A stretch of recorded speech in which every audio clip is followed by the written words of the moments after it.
All right. Good morning. Good morning. Welcome to another episode of Connect and Chill. Whether you're tuning in live or catching the recording later, your presence is truly appreciated. Thank you for being here with us. My name is Elle. I am your host for this weekly space where everyone is welcome to join the conversation, share opinions, and ask questions. I do want to remind you that this is a safe space and mental health is highly respected here. So please be mindful of what you say and how you say it. Today's topic is a bit different. We're diving into basketball from different perspectives, including what it means to be the GOAT. And I've lined up some really incredible co hosts and speakers, and I can't wait for you to hear their insights. This topic kind of just came up last week organically. I don't know if a few of you might have been there, but that's always the best discussion when it just comes up on its own. So before we dive in, don't forget, like, repost, comment below, bring in more people into the conversation. We usually have a slow start and the room starts to fill up. So we'll give it a couple minutes on that. And while we're waiting, why don't you take a moment to stretch, get comfy, grab your drink, whether it's coffee, water, tea, whatever that might be, and let's start the discussion. I see one of my co-hosts are here. Shorty, how's it going? Hello, hello, Elle. Hello, everyone in the listening lounge. Nest, Hot. His name is cut off. Mayor, Idri, Margie. Hello. Hope you guys are having a great Saturday morning, afternoon, or evening. Wherever you're tuning in from. It's going well. It might get a little loud. Having some work done. Not sure when they're going to show up. Maybe they like to sleep in on Saturday. I assume they would already be here so I could have my position in my place, set up.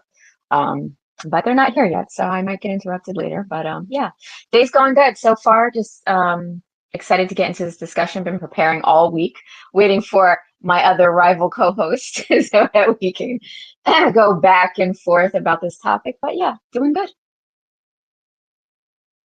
That's awesome. And if anyone else is really excited and into basketball, you're more than welcome to join the conversation or drop a comment on your thoughts. I see Shorty already posed a question. Who is in your top five? If you have an opinion, I'm more than love to hear it.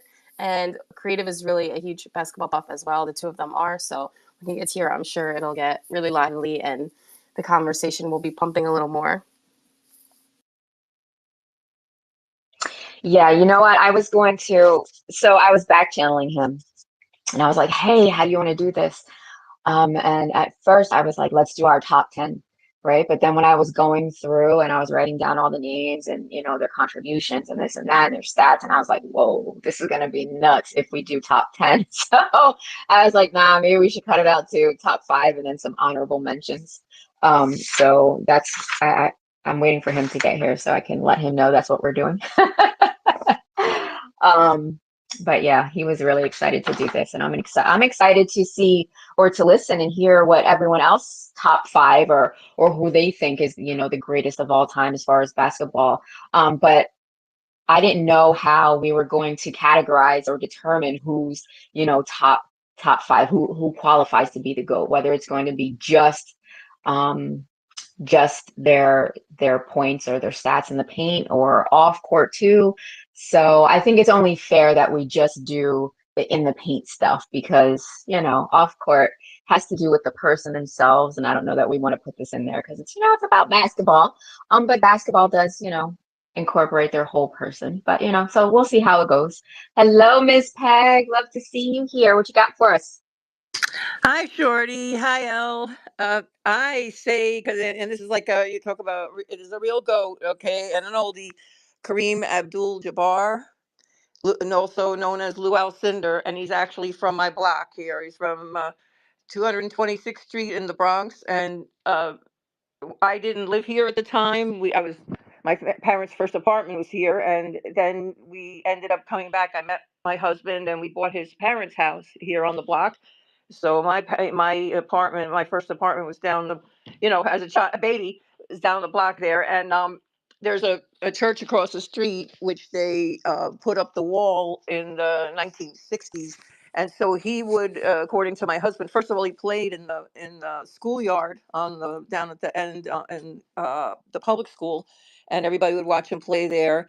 But he would practice going back and forth. There's like a high wall, and my husband said he would, you know, um, go down the entire block, like dribbling or hitting the ball off the high wall there. So yeah, he was amazing. Okay, those early Knicks.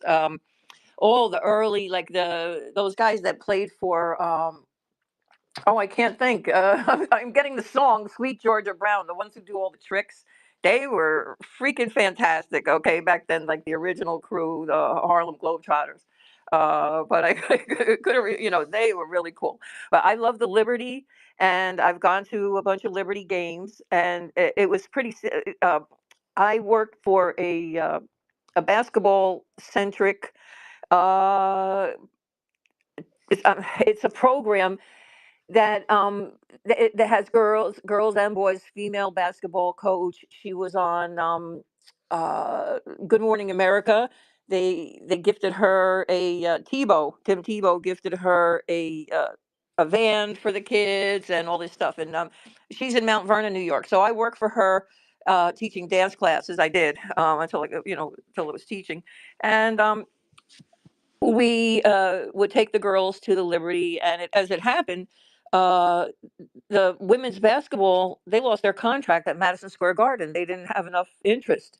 This would be pre-pandemic, so they moved to way out in Brooklyn. I mean, like it's really, it's like another state, and they uh, so they were going to have to get like a whole new fan base and everything. People were used to them at Madison Square Garden, and there was like the whole, New York City, Manhattan vibe and everything. And then they're going to go like at the edges of Brooklyn over there. But in the meantime, while they were getting the place ready, they were at a small venue in Westchester County, New York, in White Plains at the county center. So they were playing all their games there, and we got to take the kids a lot then because that's Westchester and we got a lot of access. So, but at the same time, okay, I was supposed to be one of the dancers for the Liberty. Okay, they have a dance team which is all over 40. Okay, like professional dancers over 40, and the uh, I went, okay, they invited me, they invited me to the game, gave me food there and everything, were really nice. I just came across pictures of it the other day, okay, because I was I was dancing with my friends, and it just happened that I was on the Jumbotron and they kept me on there for a long time. And then later, when I was with some of the Liberty dancers that I knew, they said to me, "Oh, you were really good tonight." Okay, so they thought I was part of the team. It was great. And but when they moved to Brooklyn, I mean, first of all, dancers are terrible. They always tell you, "Oh, it's the prestige. Get out of here." Okay, you're over 40 to begin with. You had a full career already as a professional dancer, as you made it in New York City. Um, and but that's too far from my house. I live in like I'm telling you, where Westchester County is New York State. Okay, and I live in the top of the Bronx, where New York State begins, and so to go all the way out there to Brooklyn, that wasn't gonna work. So that's that. Anyway, that's old stuff. Hey, I can't dance at all. Okay, after having radiation in my pelvis, little fractures, and that's out. So that's not my life anymore. But I do love basketball. I love, like I said, the Liberty, and definitely going with Kareem Abdul-Jabbar. I think you can still dance. You can just, slow wind it, Oh, I move do. those hips. I You can do. dance. I do. I'm just talking about the pro stuff in 3-inch heels with floor falls and all this kind of stuff, Broadway stuff. I not even the regular stuff. I can't even train like ballet or anything like that. But like you're right, man. I'm not going to stop shaking it. I, I know that's right, Miss Peg. So you're a little biased when it comes to Kareem because he's born in your neighborhood. He grew up in your neighborhood. But did you ever watch basketball or just Kareem because he was in the neighborhood?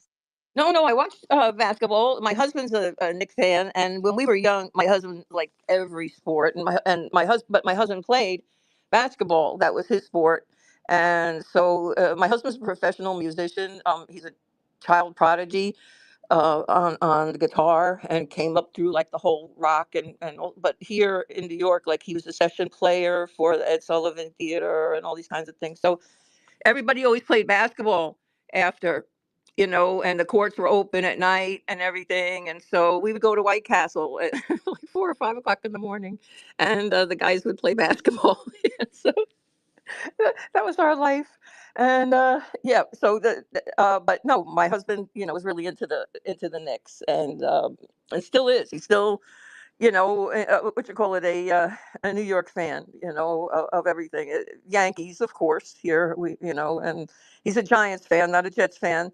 Um, but yep, definitely the Knicks. I couldn't tell you who any of the players are. Okay, like I said, I'm more into the Liberty these days, and have been for the past 5 years. Like I said, we took took the girls there a bunch of actually the boys too. There's boys in this organization. It's called New Flex. It's really a great program, and the kids are extremely inner city, and they get exposed to a lot of great things, so that including, okay, the coach, see, I want to definitely get over there and talk to them about crypto, but they have a for years a person who comes in, and the coach gives money to the kids, and they trade stocks. Okay, they learn how to trade stocks, and with the money that they're given there. And it's not a lot, and these are small stocks, obviously, but they learn all kinds of great skills. And we take there's a pageant like 3 times a year, twice a year. I mean, I was thinking about another place. And the girls go through the pageant, and the boys, also learn like manners and accompany them and everything. And so it's great. But anyway, yeah. So like I said, more about the females lately for myself.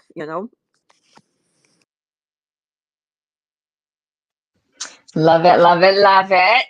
I want to welcome Creative, my other co-host, where we're going to be chopping it up of our top five goats of the NBA. We're gonna tell why. But you know what, Creative? So happy to see you here. Actually, let's let you give your introduction and say hi to the people before we get into what we're basing this top five on. So, Creative, how are you this morning? Yo, good morning, everybody. Good morning, Miss L. I do apologize for the lateness. You know, what I mean, I'm on that CPT time now. I had some daddy duties. My little one had a little accident this morning, so I had to take care of that. But um, good morning, everybody. I love this topic, man. I'm excited to talk hoops all day, every day. That's what I do. I'm Creative Madness. I'm in the West Coast. You know, I've been working in cyber analytics for the last 10 years. I do AI art. I dip and dabble in a lot of different arenas, a lot of different lanes. But um, Spaces host now. I guess you could put that on the tab. You know, girl dad, veteran. You know, we could go down the list. But I'm just excited, man, to sit with my sisters. You know, L and OAJ, and my brothers down there, Ness and Benjamin, man, and get this topic going, man. I'm excited. That's awesome, Creative. I'm so glad you made it. No problem that you were late. Girl dad duties always come first. And I know it's early for you and Ben on the West Coast. I always appreciate that you guys are here. It's even a little early in the swamp, right, for OAJ. So it's good everyone made it. It is not early for me in the swamp. She's down there in that bayou, you know. Yes, the bayou. But no, you didn't pull out the CP time. It's cracking up. You're funny. Yeah, I'm in the bayou. You know what's funny? I was out in the back, a little off topic. And I was talking to the guy who's gonna cut my grass, and I was like, "Yo, what the heck are all these holes? Like they look like little clay holes." And I'm like, "What are all these clay holes? I've never seen it before." And he's like, "Yeah, those are crawfish holes." I'm like, "Oh my goodness." So they might come up. I might have to. No, I can't. I can. You know what's funny is I can eat them, but I can't kill them and cook them. It's just I can't do it. I just can't do it. Let somebody else, do that part. I can't do it myself. So funny though. Man, you But gotta get down there and get them mud bugs. You know what I mean? You gotta get them mud bugs. no, I can't. You know what? If I catch one of them, they're going to be in a tank and they're going to be my pet. I'm not going to be. I can't kill it. I can't do it. I'll have another pet. All right, if you put it in the tank, just call it Sebastian. All right. You know what? That's actually perfect. Do the chickens eat them, or do they eat the chickens? No, I have little, I mean, they're getting big, but I had little bitty chicks, baby chicks, so they're not even big yet, but I don't think they That's would what I eat them. mean. Okay, They might like chase them or something, maybe. But they're so small right now. I mean, they're bigger since I got them, but I sit out there with them because we have hawks and we have owls, and if I leave those little little tiny things out there, they'll be somebody's meal. So I can't leave them until they're bigger. So I sit out there and I sit with them. And then when it's too hot or I want to do something else or I have some work to do, I put them back in the cage and then I come in. But yeah, I hang out with them. They're funny. They try to. You guys know what beauty marks are. I guess I call them beauty marks. You know, the little round brown dots that a lot of us have. And when they raise, then they call them what do you call those things?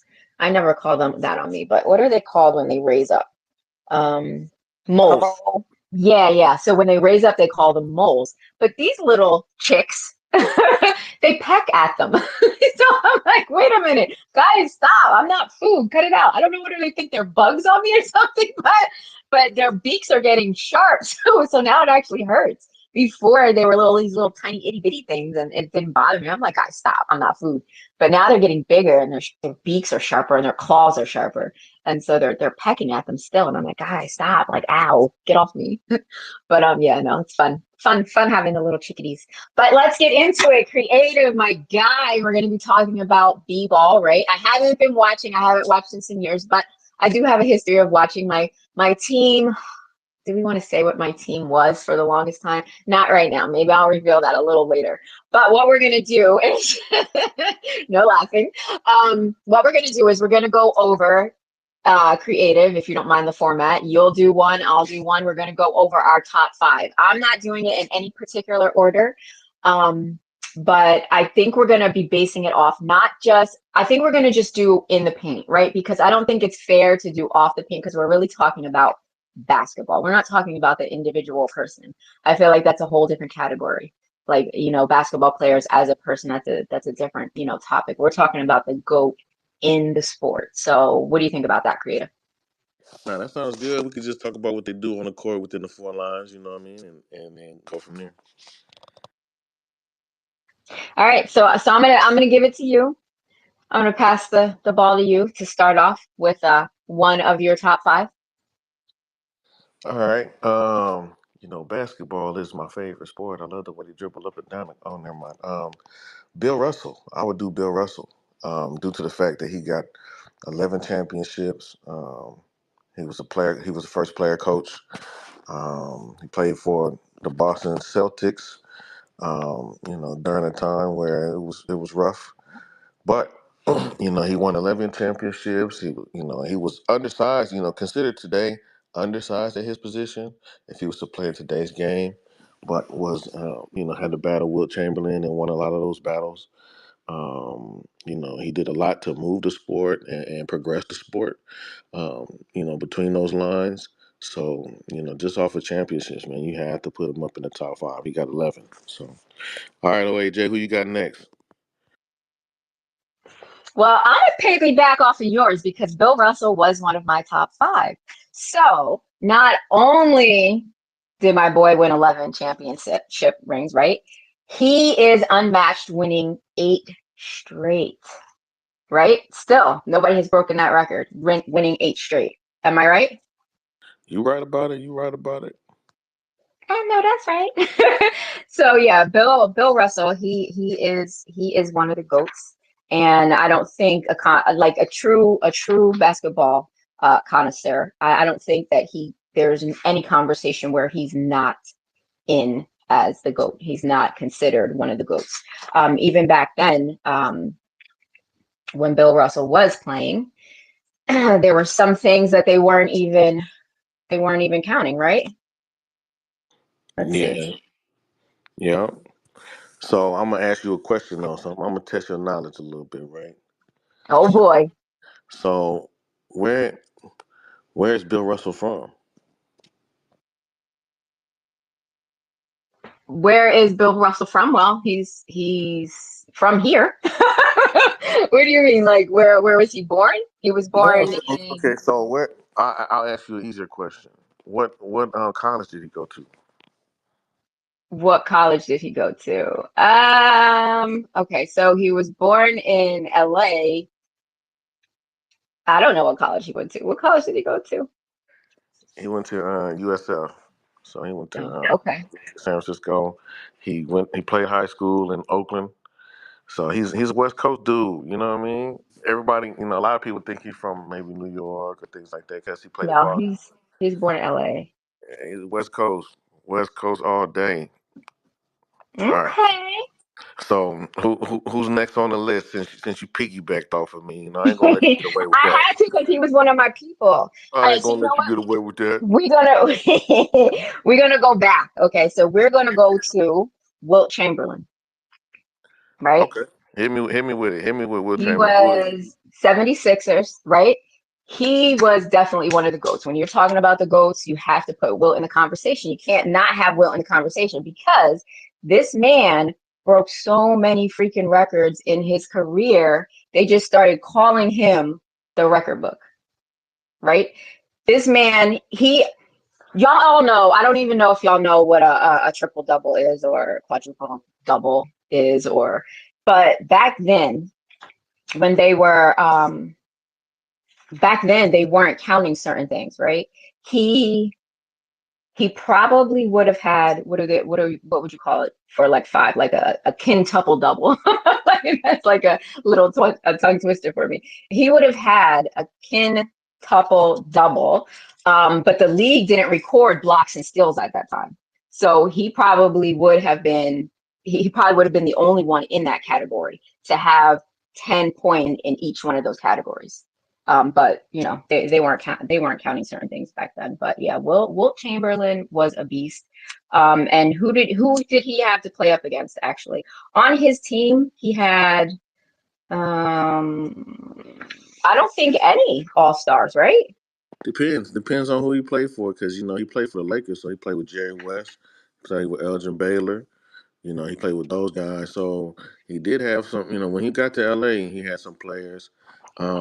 When he was in Philadelphia, it was pretty much just him. But um, like I said, when he got to LA and he was wearing that good old purple and gold, that good old purple and gold that's hurting my heart right now.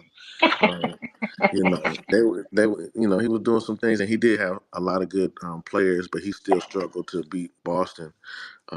And so that's one of the things that they kind of knock on him. But Will Chamberlain, when he came into the league, he was considered a phenom just off of the simple fact nobody's ever seen a player at that size with that athleticism. At that time, you used to be able to throw it off the backboard during a free throw and go get it yourself and do all kind of crazy stuff. Like they set the free throw rules differently because of him, Hmm. where you couldn't cross that line until after the ball hit the rim just because Will Chamberlain was so big and so dominant. So he was one of the players that they had to actually change the NBA rules for because he could do certain things and he was a super athlete, and they've never seen a player like that in the league until him. Kind of like Shaq. When Shaq came into the league, they never seen a player like him, so they had to change rules. I know, Like right? or like when Jordan came into the league, there were certain things that had to change rules because these people like LeBron James, things like that, they never seen these kind of players. So Wilt was kind of like the forefather of super like athlete proteges. Right. He stood. He's a big boy. He stood like Dirk Nowitzki height, like 7'1". He was a big boy. So yeah, he was dominant in every position he played. He didn't just play one. Because like all right, we can say MJ was a dynamic player, but he only played one way, right? Wilt had that diversity, and he was a beast in everything. Like you said, they had to change rules because of him. So yeah, that's one of my other ones. So far we have um Wilt, and we have Bill Russell. Who's yours? So one more thing, we got it. We can't stop talking about Wilt until we talk about how this man scored 100 points in the game. So he has the most points in a single game when he scored 100 points. Um, Right, but who was he playing at? What team was he playing against then? oh, so he was playing with the Philadelphia Warriors before they came out to Golden State in California, and they were playing the New York Knicks. This was back in 1962, March 1962. Nobody has like there's no recordings of this, there's no video or nothing like that. They only have the picture of him holding up the paper where it has 100 points written, 100 written on it, and he's sitting there smiling. So But it was a first time and the last time in sports history where a player in the professional sports of basketball, sport of basketball, where a player scored 100. Kobe came second, Close, close. came He close. was 81, 81, 81. Mm-hmm. 81, and to me, I'm just gonna put this out here, and we could talk about this another time. I think the 81 was harder to get than the 100 that Wilt got, but that's just my opinion. I'm Um, not going to say no to that. so I'm not going to say no. because of how the sport is being played and how that all the athletes are gotten their skills are better, things of that nature, and how he did it was a lot harder. I always say Will Chamberlain was playing against midgets. Kind of how I felt like when I played in a tournament in Maui. And we was playing, and their center was like 5'5", you know what I mean? And my point guard was 5'10". So, but hey, look, that's just me. But Wilt was a phenom, so I got to give him some love and Absolutely. some credit. Absolutely. You know what that reminds me of when you're saying he's playing against midgets? Now Steve Nash, he wasn't a midget, but when I would watch him play, I'm like, why is he so tiny? But it's not that he was tiny. He stood 6'3", right? But up against everybody else, he looked so tiny, especially up against Dirk and when he would play. They were a dynamic tag team duo when they were on the Mavs together, right? It was tough to get around them, right? But but when Dirk would just because Dirk he was a really good player. Not Dirk Nash. Nash was a really good player. He really was. He would get in. I was like, that's because he's little as fuck. But he, oh my bad, I didn't mean to curse. He looked little, but he really wasn't little. But it was just how he moved, his athleticism. He was quick to get on the inside and get that layup. But yeah, yeah, that's what popped in my head when you say he played against midgets. He literally Nash looked 5'5" to me when he was playing, but he was just really good at moving the ball. So we got Bill, we got Wilt. Who else we got? Hey, it's you next. I got Wilt. You up? Okay, MJ. I mean, you Oh, could talk about MJ and his attitude and stuff, and how you might not like that part of him. But I tell people this, right? You kind of have to be an asshole to be great. When it comes to sports, I don't know about other fields or like like other like white collar fields and things like that. But when it comes to sports, you kind of got to be arrogant. You got to be egotistical. You have to be these things to be great. You have to think that you're the greatest person walking on God's green earth to be successful, or else you'll get eaten alive in sports. So, there are things. Some people, and then there's some athletes that, you know, they're that way on the court, and then off the court, they don't know how to turn it off.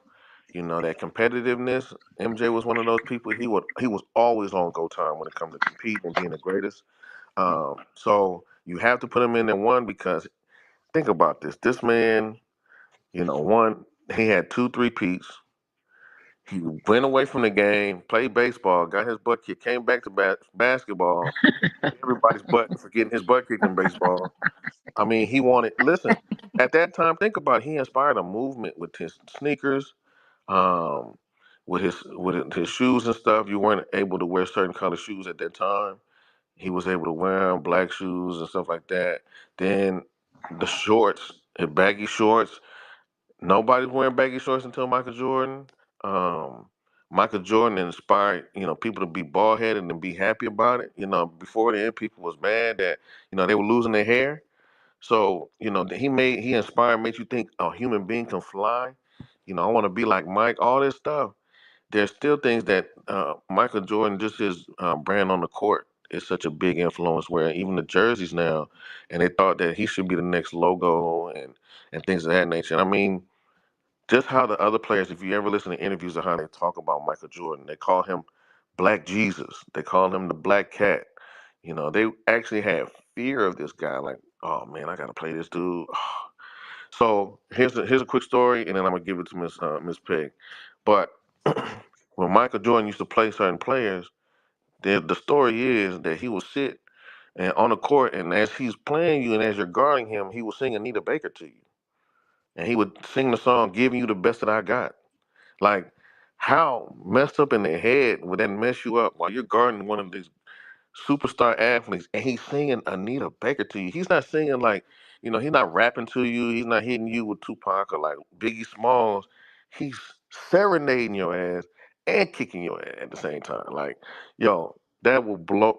That would make me so upset. Like, I don't care. Like, just from a pride perspective, you gonna sing Anita Baker to me as a man? Like, that's cold. Go ahead, Miss Peg. What's going on? This is not financial advice, but if you have any MJ stuff, okay. My friend is in the film industry. They're making a movie about him. So I had something and I was going to sell it. And she said, no, hold that. It's going to be worth 10 times. Okay. When that movie comes out. So there you go. All right. But like I said, not financial advice. If you, and, uh yes, he's absolutely incredible, like you said, creative. He has all these really cultural milestones and everything, and led the way with so many things like that. I think he's really, like culturally, uh one of the tops like that, and cultural influences. And hey, you guys remember from the morning space, the Genius Room, Hoops? Okay, Hoops OG. It doesn't seem like he's around. I tagged him to see if he wanted to come in, because he's a very interesting guy. I mean, he played internationally still. Okay, but That's and absolutely, Miss Peg. I was hoping that he was in here, actually. I tagged him, but I see he's not around for a few days. So hope he's enjoying himself. I'm gonna back channel him, see how he's doing. But yeah, he would have been one of the people to come in here and speak about hoops. So Jordan, creative, absolutely. I mirror everything you said about MJ. He was a dynamic individual. He had people fearing him. The singing Anita Baker, giving you the best that I got. That was straight Psych 101. And that is hilarious. But I think we see, because MJ was such a dynamic scorer, right? That I think that that overshadowed his ability to defend. Like, he was a tenacious defender, right? But his scoring was so well that overshadowed it, right? And he was a defender on and off the ball, right? So the blindside block, the defensive plays, and that triggered fast breaks and traditional breaks. But like, Mike was a whole freaking movement, y'all. Like, even when he returned, that, I'm back. It's like, that, like, put people, their hairs, that made their hair stick up on the back of their neck, like, oh damn, I gotta defend this guy again. Or like, damn, like, his spin moves, his dunk, his glides, his layups, his jumpers. This man, I think his style of play is that, like Kobe. The huge difference between Kobe and Jordan, to me, um, Kobe was more humble than Jordan, right? And Kobe would use his team more. He would utilize his team. He would absolutely pass the ball to his teammates. Whereas Jordan, he just hogged the ball. He was just like, give me the ball, I'm shooting it. That was it. But he improvised moves all the time. Moves and plays that nobody has seen before. He was such a freaking dynamic player. Him and Kobe were dynamic players. Um, he was, I don't know, he was obviously, he's one of my goats too. And the reason why MJ is in every freaking conversation, there's people who say he's the goat, he's the greatest of all time, hands down.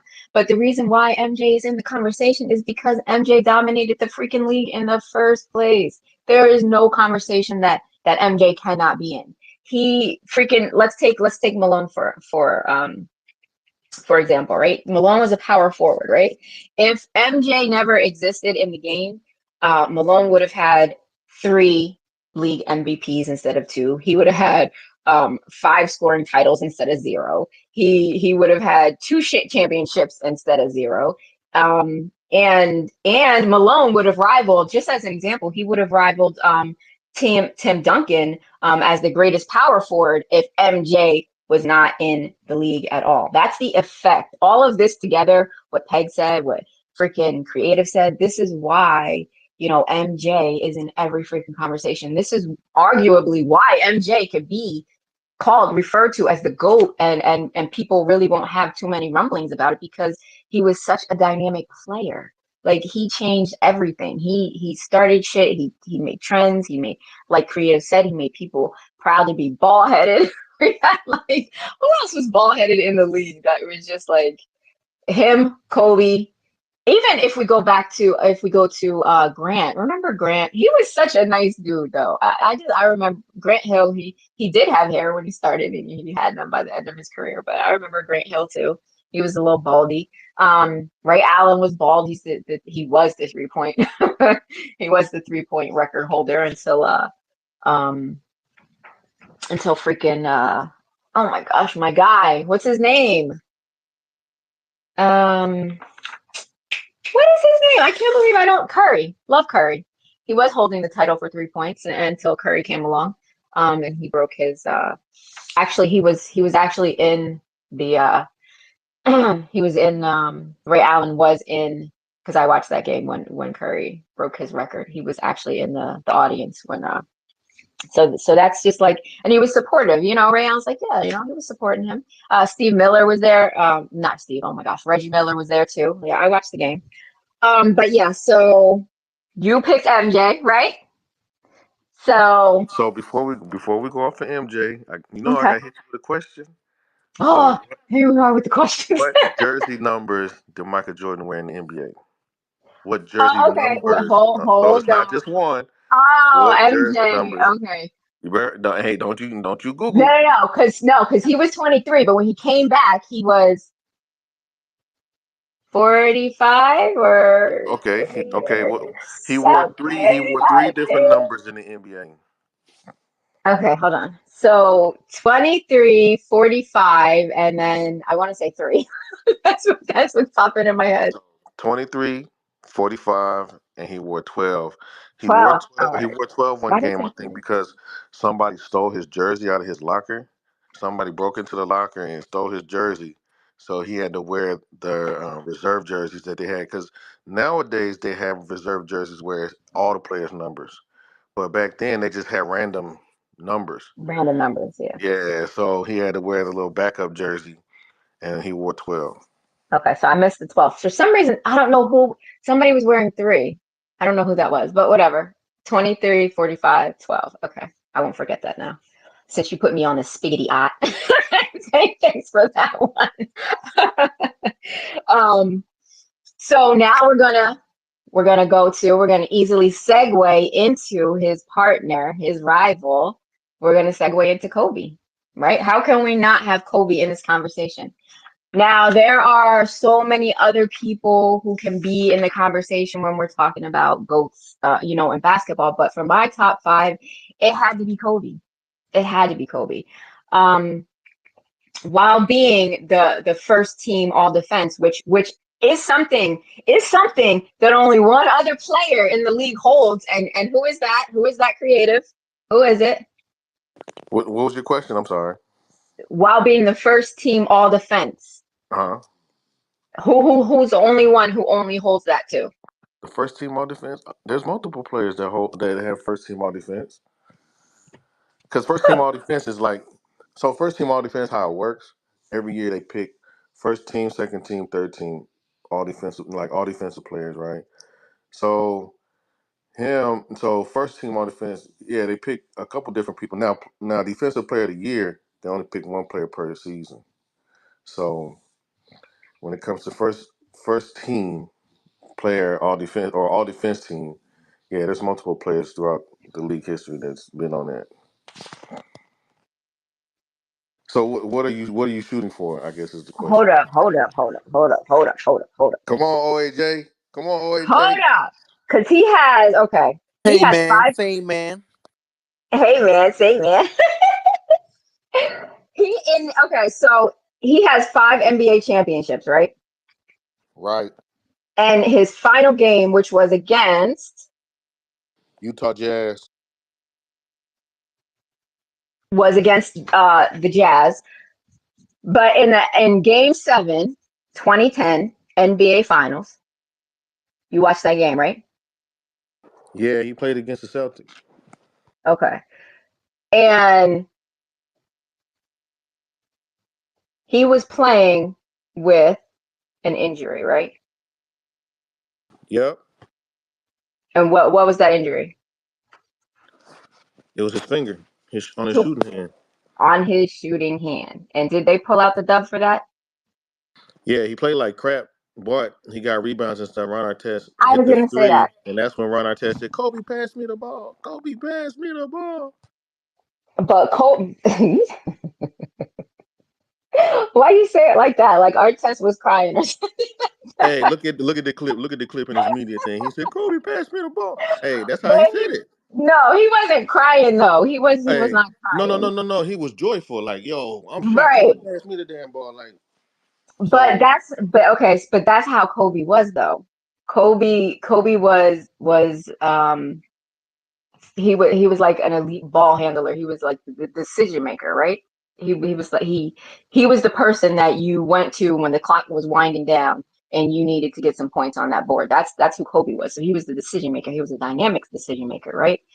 He that's what I'm saying. That's the difference between him and MJ.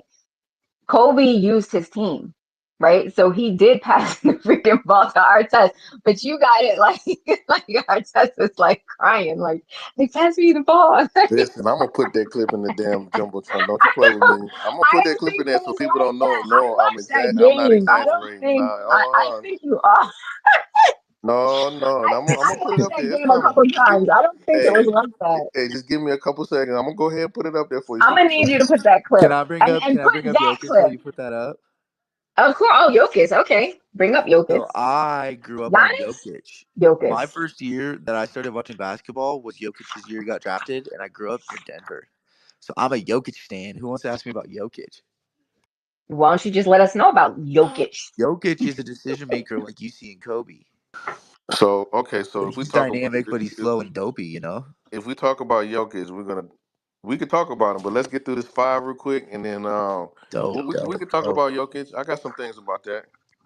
dope. Okay, and but yeah, so let's not get on Kobe real quick because I need to see this because I watched that game like two or three times and I I did not see him because you're making it sound like Artest had like 20 points that freaking game.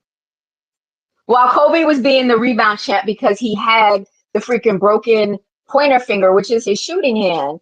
He was the rebound king. But they did bring him in, like, and Artest was hitting him and freaking what you call it? We're going 3 for 3 in that game. Who the freak was it? It was him and Rondo missed that important three, so we ain't gonna talk about Rondo. But Rondo, So while Rondo's OJ is going around in Wa- circles, we're gonna see. Wallace. I put the clip up there in the jumbotron. No, I don't believe Hey, you. Let me see. about Ron Artest. So please, people, go watch it in the jumbotron for a second, and you tell me how he First of said it. all, no, I'm looking at it right now. I'm gonna look. Man, I come with You doing an receipts. interview? I come with receipts.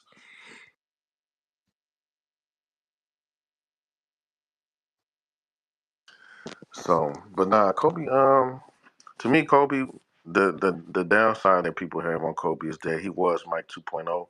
I also put in the jumbotron a whole bunch of identical plays where you can't really tell the difference if it's MJ, if it's Kobe. They both move alike because he studied Mike so well.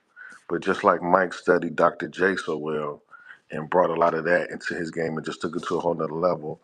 Um, Kobe didn't have the chips that Mike had, but Kobe did some other things that he did a little bit better than Mike, like shoot the three a little bit better, um, rebound a little bit better. So what people don't understand is that Kobe.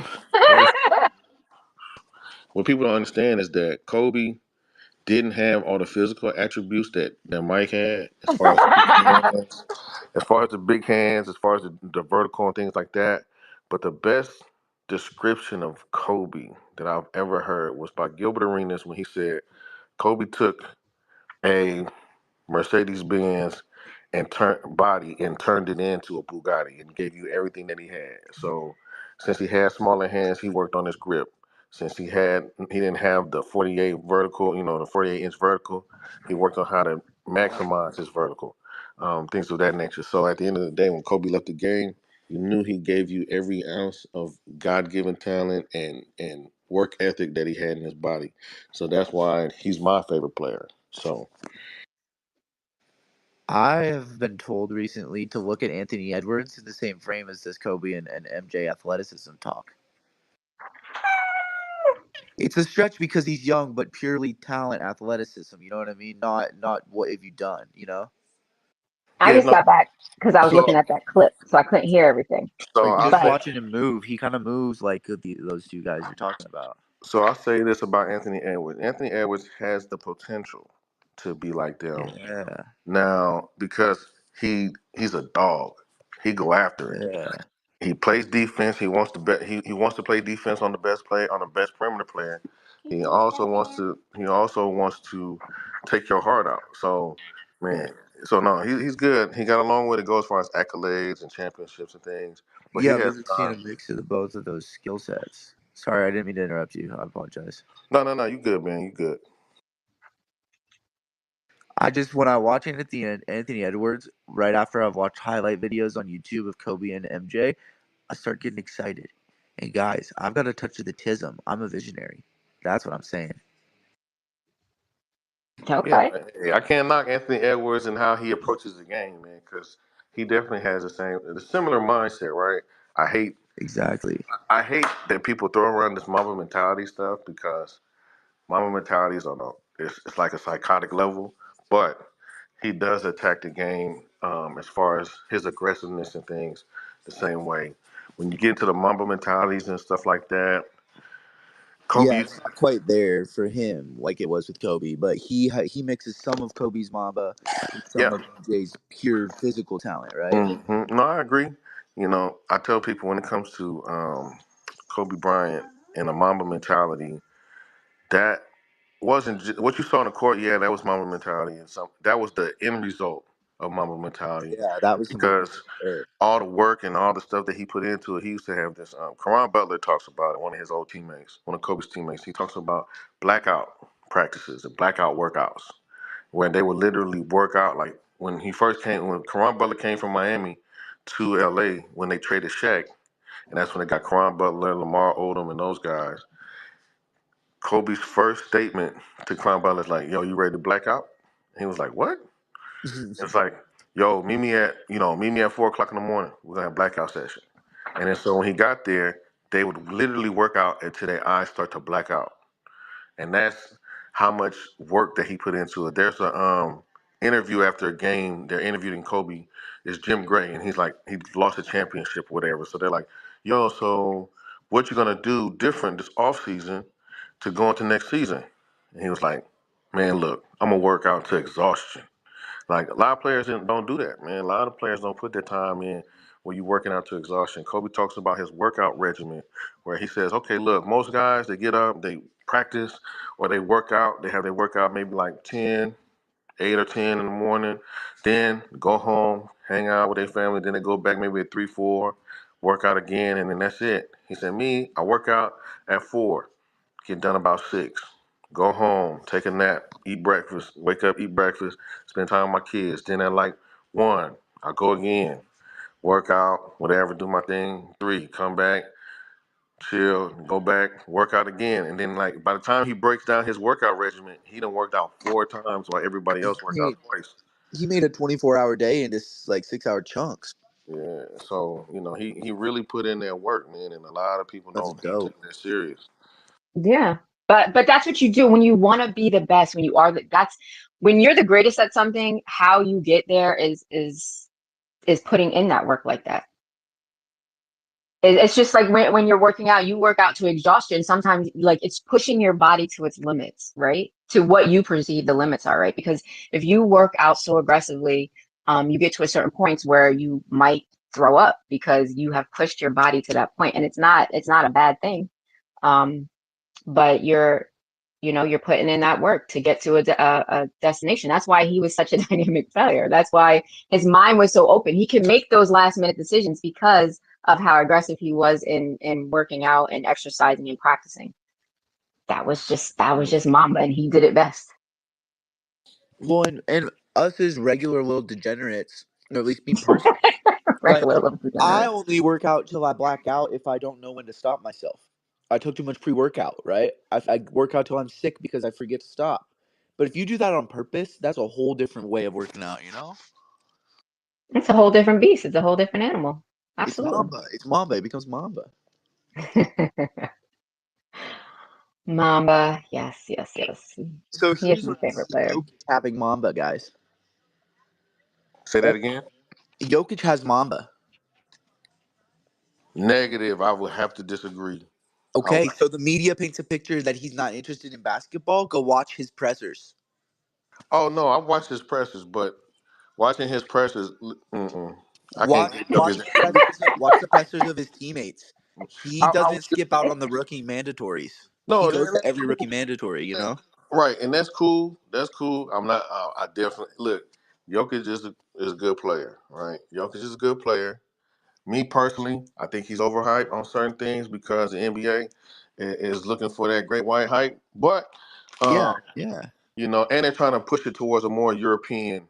They want a European face for sure. That's so obvious. because I'll tell you this. Like I'll give you a perfect example. If Jokic gets MVP this year, that's how I know NBA pushing the narrative because But the here's the thing: you're talking to a back-to-back the last 2 years. I've been a season ticket holder and gone to all the Nuggets games. I've watched him live to create my narrative. No, I get you. Like, I'm not saying that he's not a good player, but I look at it from this perspective, right? Like the NBA will tell you he's the top five center of all time, right? I Mm, disagree with Yeah, that. mm, Highly disagree with that because one, the center position in today's NBA is one of the weakest positions in the NBA right now. So if I took Jokic and I put him against Shaq, or I put him against Olajuwon, or I put him against Bill Russell, or I put him against Dwight Howard in his prime. We seen what Dwight Howard did to him in the bubble and kicked his ass. And Dwight Howard was way past his prime at that point. But there's like 15 centers throughout the history of the NBA that I could put in front of him. You want to say he's the best? You want to say he's the best international center? Okay, he might be top five international center. But then you got Rick Smith, you got Sabonis, you got Vlade Divac, certain players like this. It's very, very hard to kind of judge that, right? Because Jokic, a lot of times, because I watch his games too, who's defending him is usually the power forward and not the actual center. And a lot of times he's a lot bigger than those individuals. And he doesn't really get center to center matchups, right? We see what even just though the because Lakers are, other teams decide to play a certain player a certain way doesn't mean he's lesser, though. but Just what because they take a center off him because the center position is weak and put a more athletic person on him doesn't take away from him, right? but what I'm saying is this: if I was to put him up against, because we're talking the center position, if I was to put him Yeah. like right now, like he's okay, for example, he's playing the Lakers and Denver are playing right now, right? And yeah, the Lakers are down 3-0, right? So we're not going to talk about that. That's a whole nother conversation. But just matchup to matchup, Anthony Davis versus him, right? Anthony Davis Oh, has it's going to be such a hard matchup against the Timberwolves when they throw an athletic person on him, and we've got to guard a center so, with our but athletic that's power but forward. that's my thing with him, right? Like so He with is him, if I look at for him sure. versus all the centers versus against all the centers all time, he doesn't make top five. He He's doesn't. not matchup. He's not matchup proof yet, is what you're saying. Yeah, so we got some hands up real quick. Miss Peg, since you already spoke, we're gonna go with intricate one. Go ahead, intricate. All I just right, have I'm a gonna. I have to go, and I just wanted to, interject again about Kareem Abdul-Jabbar.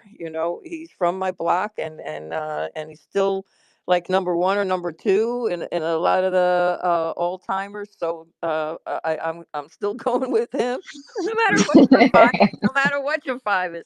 So Hey, Miss, we appreciate you, Miss Hold Peg. on, We guys. appreciate you. thanks. Release. And And have a as an good day. athlete myself, I'm a professional dancer, and like my physical therapist right now, he said to me, "Boy, dancers are really underrated about the strength that I have at my age coming back." And I did all of that training myself as an athlete. You really go too hard to the point where like you're saying, you're vomiting, blacking out, stuff like that. Yes, really sick. In extremely hot rooms. It was thought like we should all train in the heat.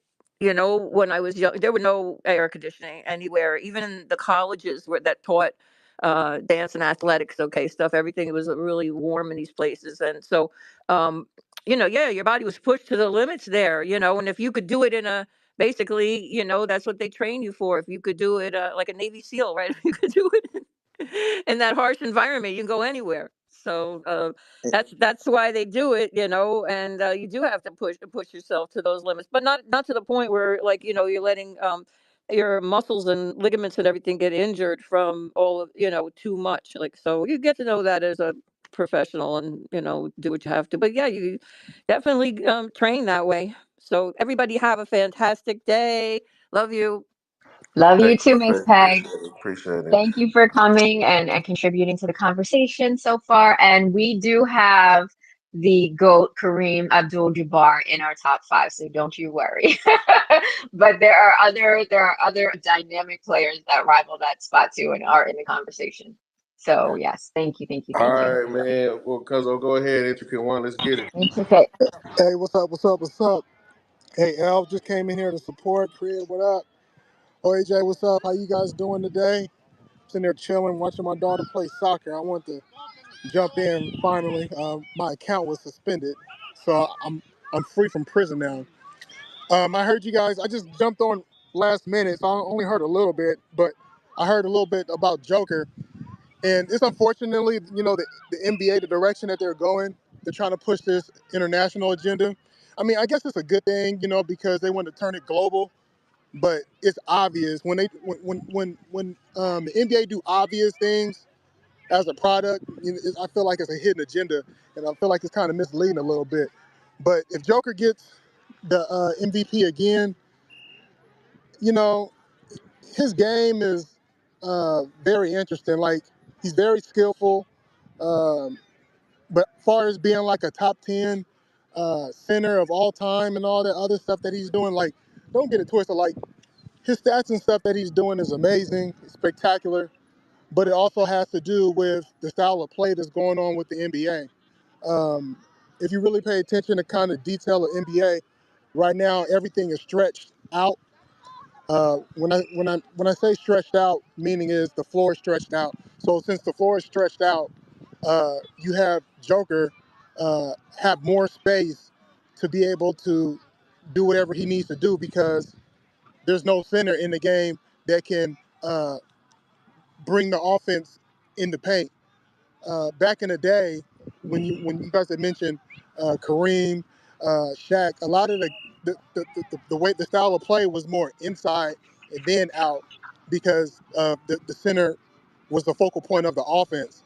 Now that everything has switched over because of Curry, how he changed the game, it's a complete opposite. They work outward versus instead of in. So the fact that Joker has more space, he has more leg room to have more assists, uh, more rebounds. So it's almost like stat pattern kind of sort of.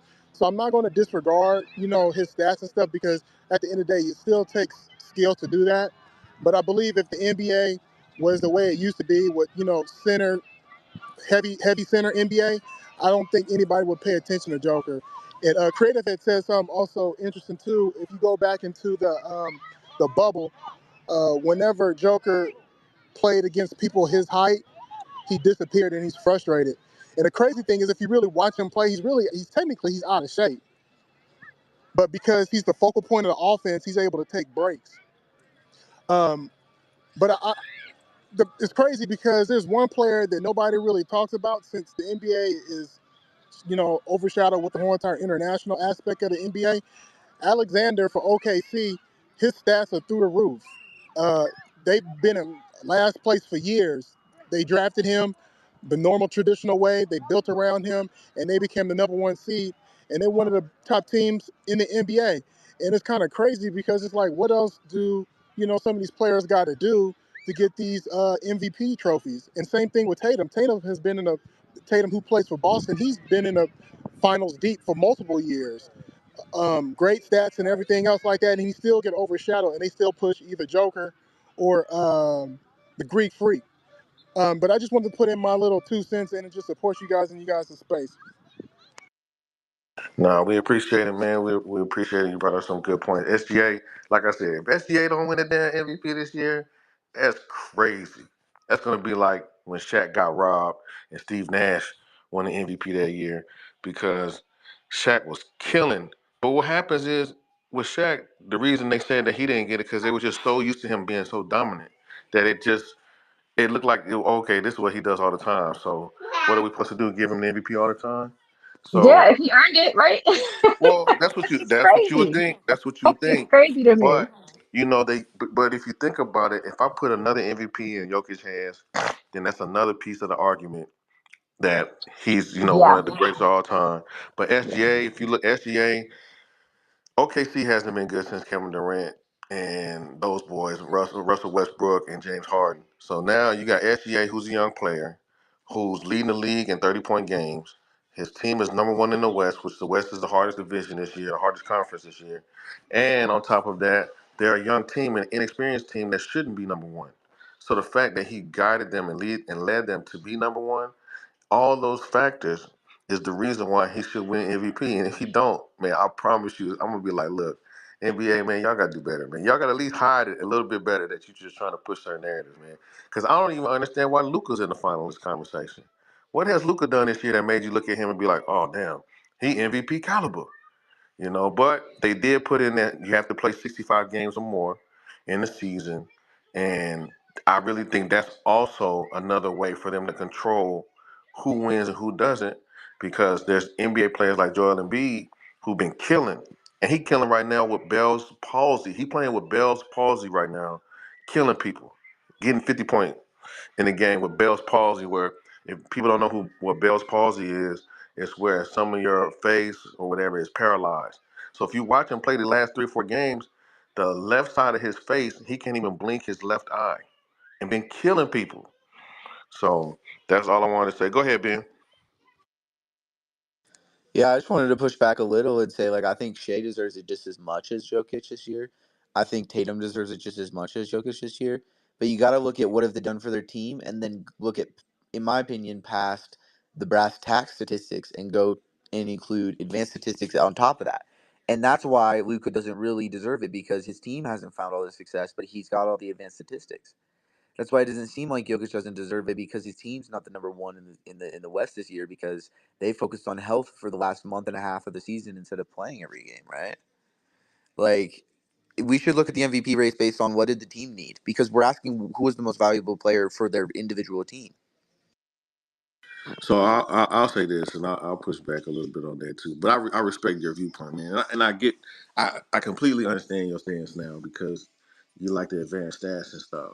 But I So like it mixed with everything too. You know what I mean? I'm not just an advanced stats like right, right, believer. right, right. But that's a part. That's you incorporate advanced stats into your viewpoint. Exactly. Into my equation. Right, right, Advanced right, stats right, is right. in my personal equation. And Yeah. I respect that. I respect that. So for everybody in this room, hey, look, whether I agree or disagree with you at times, I'm always gonna respect your opinion. So don't ever take it as like I'm trying to argue with people, because I'm not. But I like to look at things like from a Yeah, certain and I just wanted to point. give my opinion and push back, so Yeah, you and I give your appreciate opinion and push back again, because that's only yeah, how we create a community, right? facts, facts. And I love it. I love it. I So appreciate how he riding for him though. I really do. yeah. Yeah, no, I love it. So I look at it this way, and I think this is why the NBA. Okay, so from a holistic, highest level view of the NBA as a product, which it has been really, really going down, right? Because I really look at it, once LeBron retires, once Kevin Durant retires, once retires, and those players retire, there's really the superstars where that really took the game serious. There's going to be very, very few and far in between, right?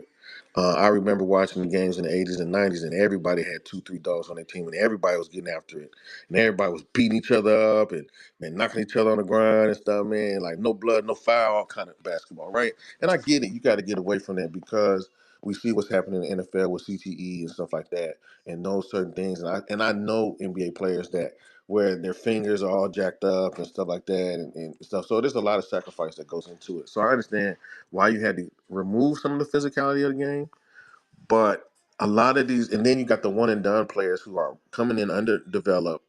They just go to college, they play that 1 year. They're all about just getting their stat. They don't know how to play team basketball. They don't know how to, you know, take care of their body. They don't know how to work out and rest and recover. They don't know how to do these things. So if you look at a lot of the first round draft picks, a lot of them a lot of them sit out the first year. Starting with Joel Embiid, he sat out. Blake Griffin sat out. Then you had Chet Holmgren, he sat out because they get injured because they are underdeveloped, their body is not used to it. Because you're going from playing maybe what 30 games in a season to now you're playing 82 games in a season. So, and you're playing 4 games in 5 nights some week. So, from that perspective, a lot of the product itself has went down. So, when we look at analytics and stuff like that, they draft solely based on analytics for the most part. Nobody does the Jerry West eye test anymore because, and then if you look at Jerry West's track record, he picked Kobe, he picked Vlade, he picked all these people, he picked Pau Gasol, he picked Marc Gasol, and with the eye test of watching these people that play the sport at a certain level can look at somebody's stats and then be like, but that person ain't gonna be who that person is stat wise in college. They're not gonna do that in the NBA. They're gonna flutter out. They're gonna be a 3-and-D person. You can kind of see it, even though they got nice stats. There's a lot of players that came in that had really, really nice stats, and they're role players. They're not stars. They're not this. Then you got people like Jimmy Butler. Jimmy Butler was averaging maybe like 4 or 5 points his first year in college at Marquette. By his senior year, he averaging 20.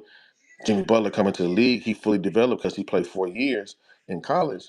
And now look at he's Jimmy Buckets during the season, and he play off Jimmy and all this other stuff. So from a we can look at analytics, we can look at data and stuff like that on certain things. When it comes to sports, I think the main driver is the eye test. As far as that's concerned, I would for me, Jokic, he's a good player. I'm not gonna say he's trash or nothing like that because he's not.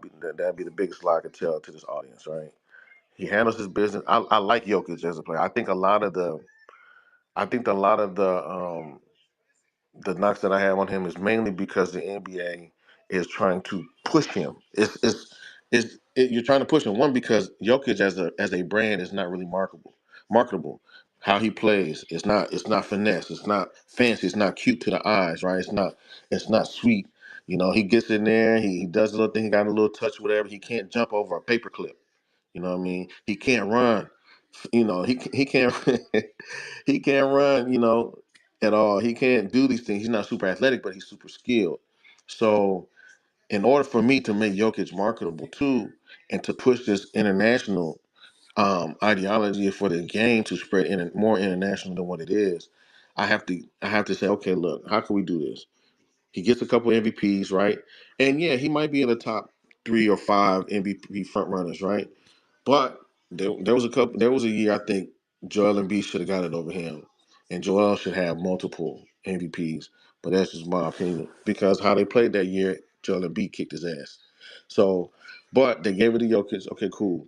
So now we give him this narrative that he has a couple MVPs. Now he got a championship. Okay, cool. Now I'm starting to build the fan base and starting to build the market and make Denver a more mainstream market now. So now that's improving the NBA money wise because Denver's never been looked at as a big market. So now that's a big market. It got an international player. We push these international players because predominantly most of the time, 9 times out of 10, it's a minority that wins, the MVP and stuff like that because there's way more minorities in the league than white international players. Cool. So it's been what since Larry Bird. Larry Bird was the last probably white face of the league. What I mean, you had other great white players, but Larry Bird was actually one of him and Magic shared that spotlight, and to where they lifted up the NBA as far as money as a business, things of that nature. So um, for me, I just want if the NBA is going to push their narratives, not just Jokic. I'm just using him as an example, but they push other narratives as well. They can't be so blatant with it. You got to at least hide it from like wrestling. I used to love watch wrestling, but wrestling has you could see it coming. You could predict what's going to happen now in wrestling too. And I knew it was fake all this time, but at least I could at least fake my mind out back in the day and think it was real. Now I know it's fake. It's like a soap opera now. So um, we just No, have you're to, not lying. It's so crazy now. It's so crazy it's now. just, it's just different, man. So I really think and I'm gonna land my plane here because I've never said that. So I just wanted to say that one time today. So Well, I think, well, I mean, bring up to your point. That's the point. I mean, the fact that they have to do that just shows you the future of what the NBA is going to be. right. So Whenever you're doing desperate measures like that, you're trying to find a savior. right. You're just trying to make something up as you go. That just shows you once when LeBron and Curry and Durant leave, what is the NBA gonna look like?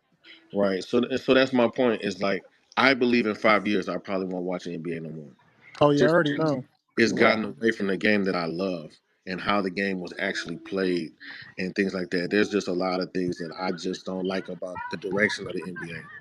And I will land it there. Well, nothing great lasts forever, right? They got to ruin everything. I didn't foresee the conversation going this way, and I should have known better.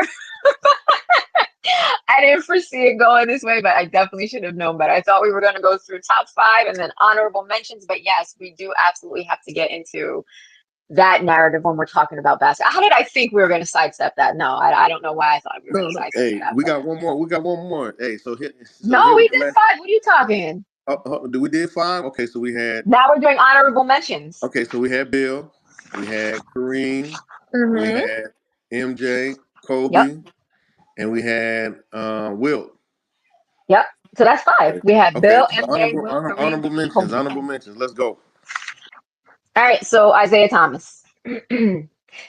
Oh my gosh, yo, we can go through honorable mentions for a long time. And then you even said KD.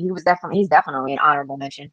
Um, Barkley in his prime, with the strength and the speed, his athleticism was really good. You know what? I'm gonna tell y'all who my team was because I just said Barkley. It was the Suns, the Phoenix Suns.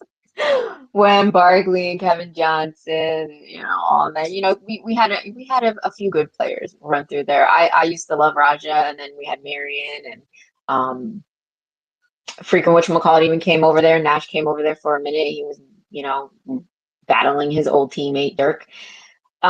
So yeah, my one first star honorable mention would be Isaiah Thomas. He dominated in the late 80s, back-to-back championships. I'm always gonna go backwards only because that's where I was watching more of the older games because I really haven't watched basketball in years.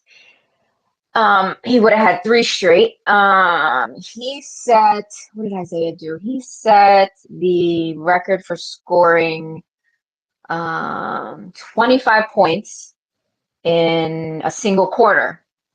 And he set that record on a swollen ankle, I believe it was. And I believe he scored 16 points. I got it backwards, like 16 points in like 19 seconds. That's crazy, right? So my honorable mention would be Isaiah Thomas. What's yours? So man, I gotta go with Shaq. Shaq Diesel. Like you can't. The most dominant player in the game, period, hands down. I ain't gonna lie to you. Will Chamberlain would have got smashed on. Like this dude, Shaq was the most. Nobody's ever seen somebody as strong as him. Players talk about how they try to foul him and they almost broke their arm because he was just such a solid player. Even if you look at his Orlando days, the dude was pushing it up like a point guard. Like he'd get the rebound, push the ball up. But Shaq is the only player that I can think of in the history of basketball that where the NBA had to actually change the equipment, the goals, and how they were built because he would dunk on them and break them, and then they would try to figure out where they're going to get another rim from. So they had to reinforce the rim, they had to reconstruct the rim, they had to make brand new rims that could withstand this man's power and how much force and strength he put into when he played. So Shaq for sure. Shaq was 300 plus, could move like a locomotive. Even when he got bigger in his Laker days and Miami days and stuff, Shaq was dominant. So I definitely have to go with Shaq Diesel for winning. He got 4 championships. He got an MVP. He has all types of like stats and numbers as far as like scoring and stuff like that. So Shaq Diesel for sure. Yeah, yeah. And they used to call him the big Aristotle. Yeah. No, you're absolutely right. Yeah, Shaq was a big boy and he could move with with all his bigness. Yes. Three times. final 3 times. Final MVP it was, and MVP. So yeah, no, yeah. Shaq was a beast. Shaq was a beast. Shaq was a beast. Absolutely. I would I would go with Shaq, but Shaq would be mine. But if I had to come up with another one, I would say Steph Curry. Just the fact on his impact on the game, changed it, evolved it. He's turned it into a whole entire movement. Now we're shooting threes is the coolest thing to ever do now, and he does it so flawless. He makes it look so easy. And then also, he got 4 championships, I believe. I think he got 4. Um, he's going to break every shooting record there is for the time being. And then also, he can't be stopped because how far he can shoot out. So if I had to pick somebody outside of Shaq, I would probably pick Steph. Yeah, now Steph is a good one. I just hate that he showed that he makes everybody believe that they can shoot the damn three once they cross half court. That's another reason why I'm gonna start watching the NBA because all the damn kids think they Steph Curry. They want to this dude. They don't know how much work this man puts in to shooting the basketball. Like he don't just wake up, get out of bed, and oh man, today I'm gonna shoot from half court today. I'm gonna hit 5 half court shots today. No, this man shoots relentlessly, and has a top notch handle. But if you watch him, so we want since you like Steve Nash and stuff, OAJ, Steve No, Nash, no. I'm a Curry. I was not mad at his gameplay, but I'm not a fan of Nash like I am of Curry. No, no, no. But I right? just So thought watch the me way tie this together. Watch me tie this together. So you're Nash, annoying so Nash played for the Suns, right? Nash plays for the Suns. for a minute, yeah. Then after he got done playing with the Lakers, then he went to coach. He went to assistant coach over there for the Warriors, and he's the main reason why Steph Curry has the handle that he does, because Steve Nash taught him everything he knew about handling the basketball. Before that, Steph used to just have a basic handle, could shoot the three, But once Nash got over there, man, turned Steph Curry into a problem. Turned him Okay. into a problem. But yeah, he did change the game, so I do like Steph as an honorable mention. I just hate how he changed the game because these kids, man. Oh, Lord. That's why I couldn't coach today. I couldn't. I would lose my But freaking mind. okay. But somebody else's drive and their way that they build themselves up is you can't speak for everybody else just because they think that they can do it. It's not. Don't put that on Steph because nobody else is doing the work. He's doing the work. It's not like he hides that he does the work. No, no, facts. He does the work. It's just like, dang, man. Now you. But he's even the reason why centers shoot threes nowadays. Like he got Right. centers out there shooting threes because they want to be like Steph. They want to be like the little man. Back in the day, everybody wanted to be the big man and dunk and all that stuff. Now, Right. Everybody now, wanted to be the star player, right? Everybody wanted to now it's the threes, right? Before it was, freaking Mamba and then MJ, right? But right. everybody wants to be the best, but they don't want to put in the work to be the best. But we can't blame that on people being the best Hey, putting in. listen, I love the light skinned assassin. I love the light skinned assassin, the Why baby you had face to bring light assassin. skin into it? Why? He, because Mike had the dark, Mike had the dark skinned Ed lovers. You know what I He mean? And definitely now, was. He and definitely now was. you got the light skins. That's leading the way. But when I look at the when I look at Yeah, hey, why you had to break it down like that? hey, I'm just saying, I'm just saying he leading the charge. He leading the charge. Let's So talk about skill, not his light skinnedness. hey, he got skills to pay the bills for real. Like I love He Steph Curry. definitely does.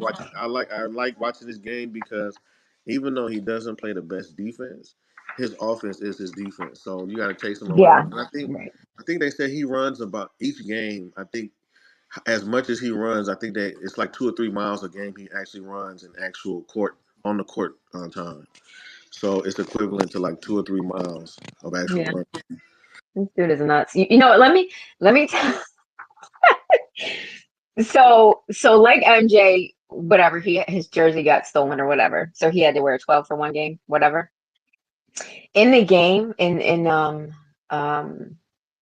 that game where Isaiah played hurt in the finals, game 6 and 80, 88, Adrian Dantley, he put up some numbers on that game too, right? But so a fun fact about him is that he was born with one leg shorter than the other, right? So he had to have an orthotic lift in his shoe. That's the only way he could play. And he was a good player, in spite of that. But in game 5 of that series, there was so much commotion. Somebody stole his freaking shoe with his orthotic lift in it.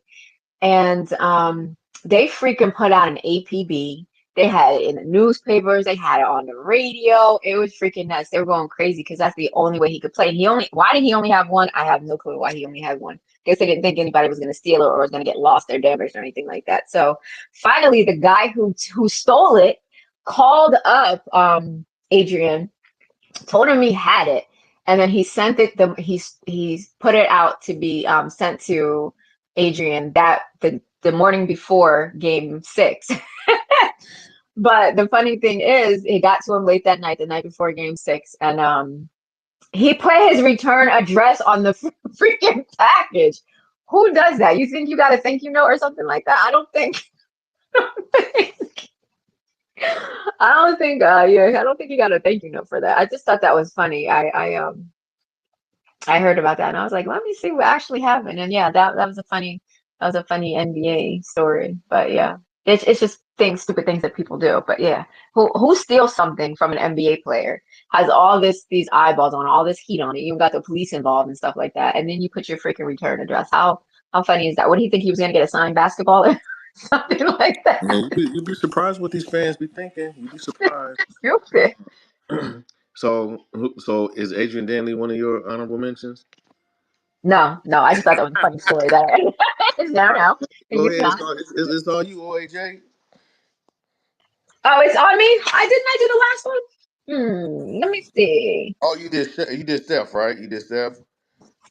Oh, I think we all had a hand in doing Steph No, because no, no. Intricate That's brought him up. intricate one did Steph. So I'm gonna go. Intricate brought him up, and I So piggybacked yeah, because yes. so I'll go one. LeBron, you got to put LeBron James.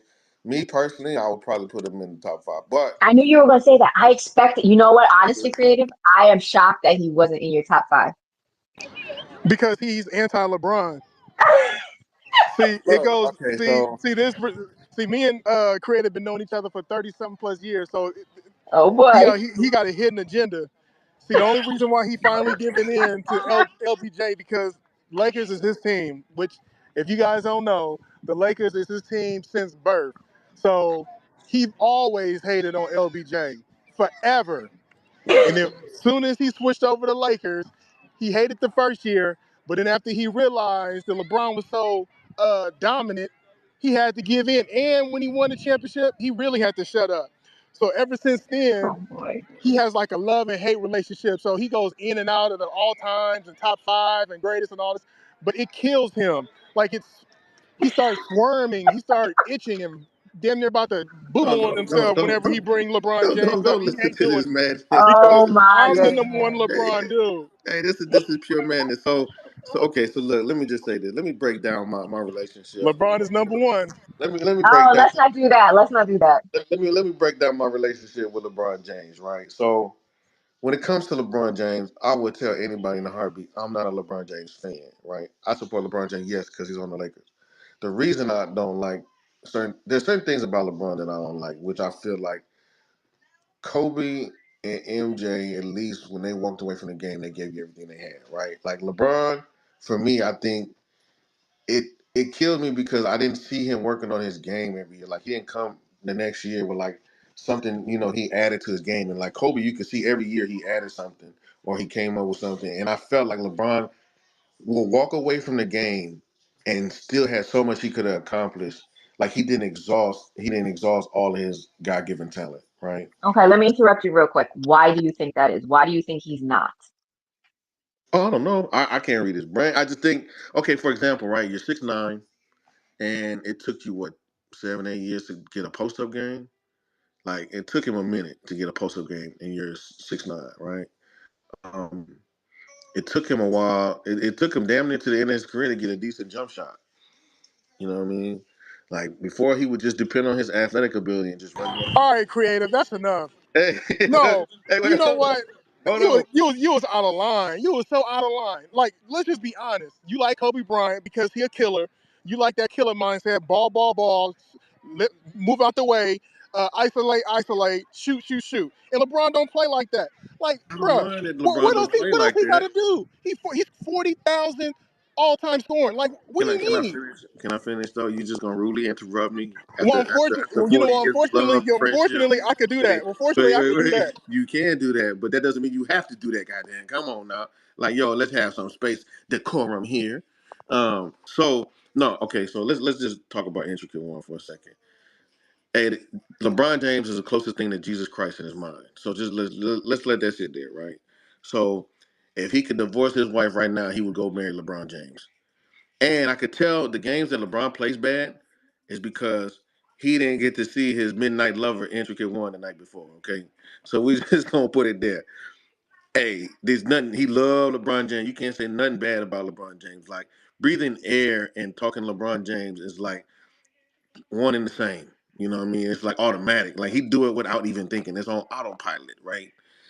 Even with I all the crying and whining in the game. So listen. I like so. There's a lot of great things that LeBron has done. Yes, he has 40,000 points. You know, yes, he had. Yeah, he's the first player to do that. The one thing that LeBron has proved me wrong on is that I didn't expect him to play over 20 years. So he did that. I mean, I didn't expect him to play 20 years, 18 years. I thought he was going to quit early, but he's doing that. Mad respect for that. LeBron James coming to the Lakers is like reminds me when Karl Malone came to the Lakers. Like I didn't like Karl Malone. I wasn't a Karl Malone fan, but yeah, when he come to put on that purple and gold, I'm gonna support it for him. I'm gonna support you if you wear that purple and gold. I don't care how much you get on my nerve as a player. If you wear that purple and gold, I'm gonna support you. That's just what it is, right?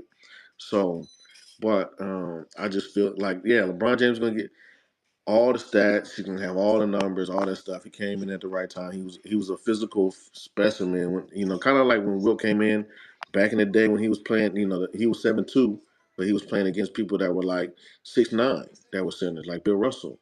Um, so I can't knock on LeBron James' greatness. I just feel that there was things that he could have done earlier in his career to show that he really like, hey, look, I add this to my game, I add that to my game. I'm taking it serious. I don't care if he's a pass first player.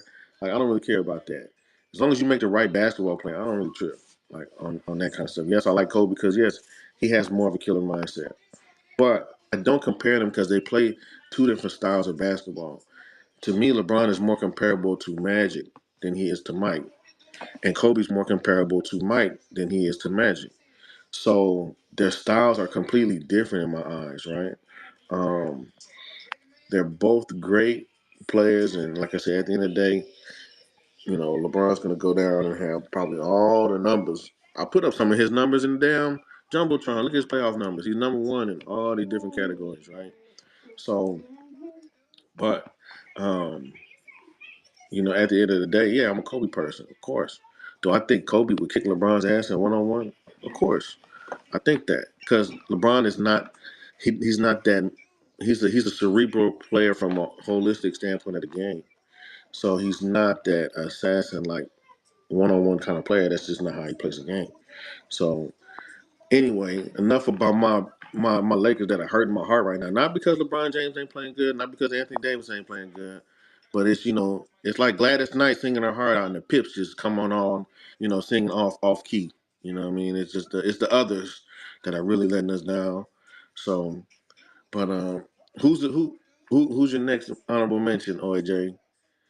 Before Intricate gets another second to get on this mic. I heard when he on mic before that somebody sounded like somebody scored a goal, a field goal or something in the background. So that was kind of dope with that what do you call that? A pattern interrupt. Oh, y'all are funny. I could listen to you and him go back and forth about LeBron. I didn't write anything about LeBron. Honestly, I didn't. There's something about LeBron I just don't like. And I can't put my finger on it, but it was funny that I didn't hear him in your top five because I swore he was going to be in your top five. But getting some background on it now, from Intricate, I see why he's not in your top five. But you opened my eyes to a different perspective last Saturday. That's why I was like, why is LeBron not in his top five? But I wasn't going to be mad because the people that were in your top five deserve to be there. So like okay. So let me just this whole GOAT debate. Let me just talk about that real quick. The whole GOAT thing. I don't believe in one single person being a GOAT over a team sport. No team sport. That's just my thought process, right? I look at GOATs at per position. So LeBron James will be in my top five per position. I don't believe in Michael Jordan's the GOAT, LeBron's the GOAT, Kobe's the GOAT of the sport. So to me, LeBron James, hands down, is the greatest small forward to ever touch a basketball. Right? The hell with Larry Bird, the hell with Larry Johnson, all these other players is LeBron James. Now you get into a tight debate when you talk about Michael Jordan and Kobe. You can make a debate for both of those being the GOAT of the shooting guard position. Magic Johnson to me will always be the GOAT at the point guard position. The center position, I would say Kareem. In the power forward position, I would say Tim Duncan. But that's just me. So I don't really get into you can get to barbershop talk when they talk about like who's the GOAT over the whole sport, but to me, if you haven't played all five positions, like if a player came in the league and they played all five positions on a consistent basis, then maybe you could say that person is the GOAT of the sport. But until they do that, I don't Who really got see, the closest in your opinion in my opinion, to being the GOAT. to being the GOAT, playing all five positions? Are we gonna go back to when they weren't counting? That's It's the question. I don't really think there's ever been a player to consistent to really play those positions like that. So I don't think nobody's become close to becoming the GOAT in my mind over the sport. And that's why it kills me. Like even in football, when they talk about Tom Brady, I'm like, come on, man. Like Mm, he's never right, played defense. He's never played, running back. He never played wide receiver. So let's just stop. Now, if you look at tennis, Serena Williams is the GOAT, right? Because that's a single person. As a singles player, she's the GOAT. Now, as right. a doubles, you can't really say that because it's doubles, right? So you could say maybe her and her sister. But I mean, as a GOAT over the whole sport, maybe Serena Williams is probably the only GOAT that comes to mind because it's a single person sport. I got it. I'm not mad at that Are you breakdown. you over there flipping through notes, huh? I had Look, to. There look were at too many hey, she got people. them Stephen A. notes. Look at There were that. too many people. I was Hey, just like, yo. listen, I would like to welcome everybody to First Take on. This is the First Take Connect and Chill Space. First Take Connect and Chill Space. Yeah, OAJ is your Stephen A. Smith. I will be your Shannon Sharp. I had to. I hear There was pages flipping. I'm like, what because is there were today? just too many people. And you know what's crazy is my notes are not in any order at all. So that's why I'm like, damn it. It sounds like you got a notepad. I mean, it's page after page after page after page. No, it's only like three. Oh, I Only ain't like mad at you though. I appreciate it though. it's only like three. Yo, that was hilarious. That's just what I do. I do that with everything though. Everything I do, there's always notes. No matter how well I know it, even if I know it really super well, I still have notes because because well, me anyway. For me, it's just like when you're talking in a space and you're talking about a specific subject and you're really into it, and then somebody comes off mic and they interrupt you. It's like, ah, fuck. Now you have to go off in another area, but then how do you get back to where you were, what you were talking about? I have issues doing that a lot of times. So that's why I'm like, I need notes so I can circle back and find out where I was. So I do that. I do that. I do that with everything. Every space I'm on, Shorty, OAJ Shorty has notes. Best believe I have notes. It doesn't matter what I'm doing. I have notes. I'm on interviews, I have notes. On my like when I'm going to interviews in person, here, anywhere. Like I was on a freaking Zoom interview the other day. I had notes. I printed out my resume and I had notes on it because I was asking the lady questions, whatever. I had notes. I have notes on everything. It's just how I do it. It helps me. So anyway, the next honorable mention, Hakeem Olajuwon. Hakeem Olajuwon. Why Hakeem? Why? Um, Hakeem Hakeem did a lot of stuff, and he was. Let me see. I feel like he was the only player. I think he was the only player to win back-to-back championships without a single all-star player on his team, right? I think that's right. I mean, I would have he to had look into Samson. it. He had Samson for a bit, but then I think Samson he had like back problems, right? So he went Oh out. no! So you know what? Nope, that's not true. I'm gonna tell you why. Because he had Clyde Drexler. When? Hold up.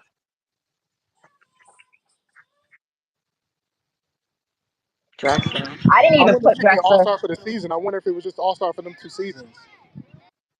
for yeah, for those two. That Well, might be yeah. true. Let me see when Clyde Drexler was an No, All Star.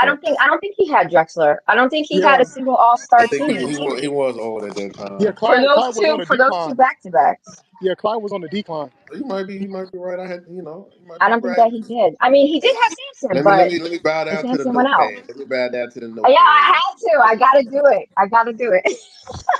You're funny. Okay, and he's the only well, no, he has, let me see. He has a quadruple double on his resume. Um, yeah. So he's another honorable mention. Who's your honorable? I like Kareem. I'm gonna touch on Kareem real quick. I like Kareem He's because not an honorable mention. He was one of the top five. I mean not Kareem, Hakeem Elijah one. Excuse Oh, me, okay. man. Don't beat me up. Don't beat me up. I'm like, what? Peg took over my mic for a second. She sure did. But nah, Hakeem Olajuwon, I like Hakeem Olajuwon. What a lot of people don't know about him, that's one of the things that kind of stood out about him is that even though he was the center, he spent a lot of time practicing with the guards and point guards and stuff. Um, he was originally a soccer player before he started playing basketball, so that's why his footwork was so impeccable. And then once he started practicing with the point guards, that's how he came up with the dream shake and things of that nature, um, which he still teaches players to this day. That's why a lot of players still you're a lot of times you're a GOAT when great players come to you and ask you for advice, right? So, for example, you had Kobe Bryant was one of the first players to work out with Olajuwon and have him teach him some of the footwork. Then years after that, then you had LeBron go down there. Now, most recently, you had Giannis Antetokounmpo go down there and work with Olajuwon. So, in Olajuwon, even though he didn't really have like the mass as far as his size, as far as his width, but he used every ounce and every move he had in his bag to be very very highly productive, highly skilled, can shoot the 15-footer, and do a lot of things. So here's a question for you. So outside of the Rockets, who did Hakeem Olajuwon play for?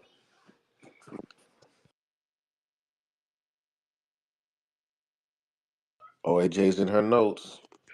OAJ must be in them notes. OAJ, go ahead. No, I'm my I'm seeing my people are here. So you said outside of the Rockets, who did Yeah, Olajuwon play with? I who don't did he even play have that for? in here, but I didn't write that down. So he played for all right, let me see. He played for the Rockets and the Houston Rockets and the Raptors. Yep. The Raptors, right? Yep, he played with the Raptors. Okay. Yeah, the guys outside freaking doing my lawn, so I was at the window. Can I multitask here?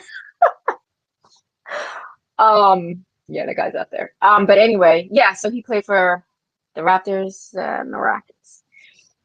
Yeah, yeah, yeah. Okay, so who's your? You know what? You know who I'm gonna say, and that be, I didn't even. Okay, but he does have MVPs and he was All Star.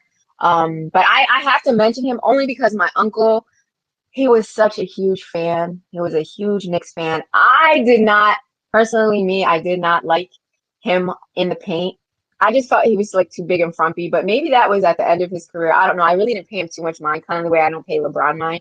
But he was my uncle's favorite basketball player. It was Knicks everything, and it was Patrick Ewing. Now Patrick Ewing has a nice record. He was a big dude. He was freaking 7 feet. He was 7 feet tall.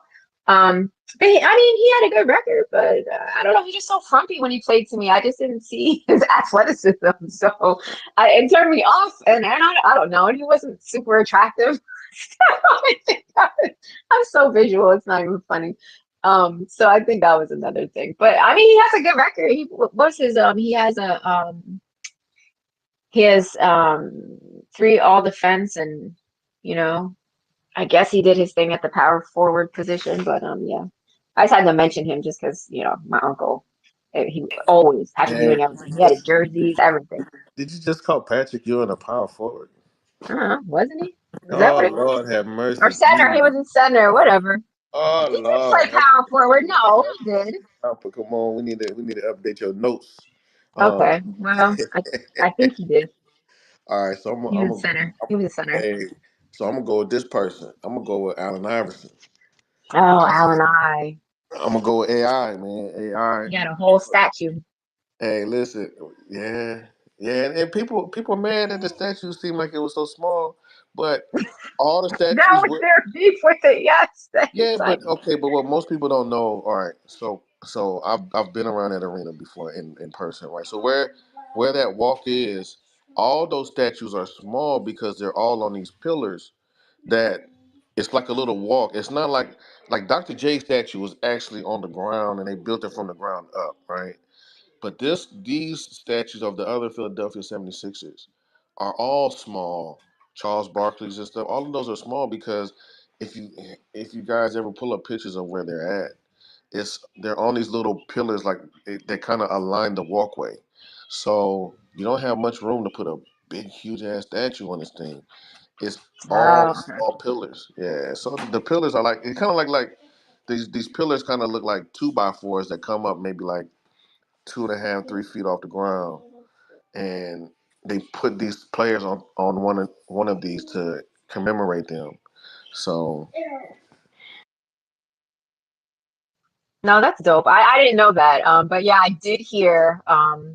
Because I don't watch TV or anything like that. I don't watch the news or anything like that. But it was all over social media, and yeah, they did. But people are gonna complain about everything. But now that you give some background, then that's cool though. But yeah, yeah, no, Alan I. yeah. So AI, man. So when it comes to I love him. The dude was a beast. You know, he didn't win no championships or nothing like that, but he did mess up my Lakers' perfect playoff season when he won one game in the finals, which was a huge feat because he was going against Kobe and Shaq, and when the Lakers were really dominant. So I mean, the Lakers was sweeping everybody that playoffs, and they were winning, by 10 or 15 points a game. So for him to come in and steal a game from the Lakers, that was huge. That was major. Also, the fact that he changed the culture of the game too. So they instituted zone defenses because of AI and Shaquille O'Neal. So they started Mhm. allowing before that NBA teams had to defend one-on-one man defense. Then once AI and Shaq became so dominant, they instituted zone defenses, which wasn't allowed in the NBA until the late '90s, early 2000s. So he changed the game from that aspect. He also changed the culture of the game to where they were wearing jerseys and they were wearing cornrows and doing all this kind of stuff. Yes, Um, yes, yes. so he was monumental in that. He was an icon in that. And then that's when they started instituting he had to wear suits. And me personally, the fashion, the way the stuff they're wearing nowadays, they need to go back to wearing suits. Because the crap that they wear nowadays to the game is terrible. It's terrible, man. That stuff you couldn't wear that. The stuff that they wear to the games, you couldn't wear that, regularly, like walking down the street or nothing like that. Or like, what business can you go into? What big huge company can you go into and say you wearing these bell bottoms and stuff walking into the office? Like this stuff is like they wear the crazy fishnet and all this kind of stuff. Like, Oh no, no. I think me personally, when you going in to conduct business, you suited and booted up.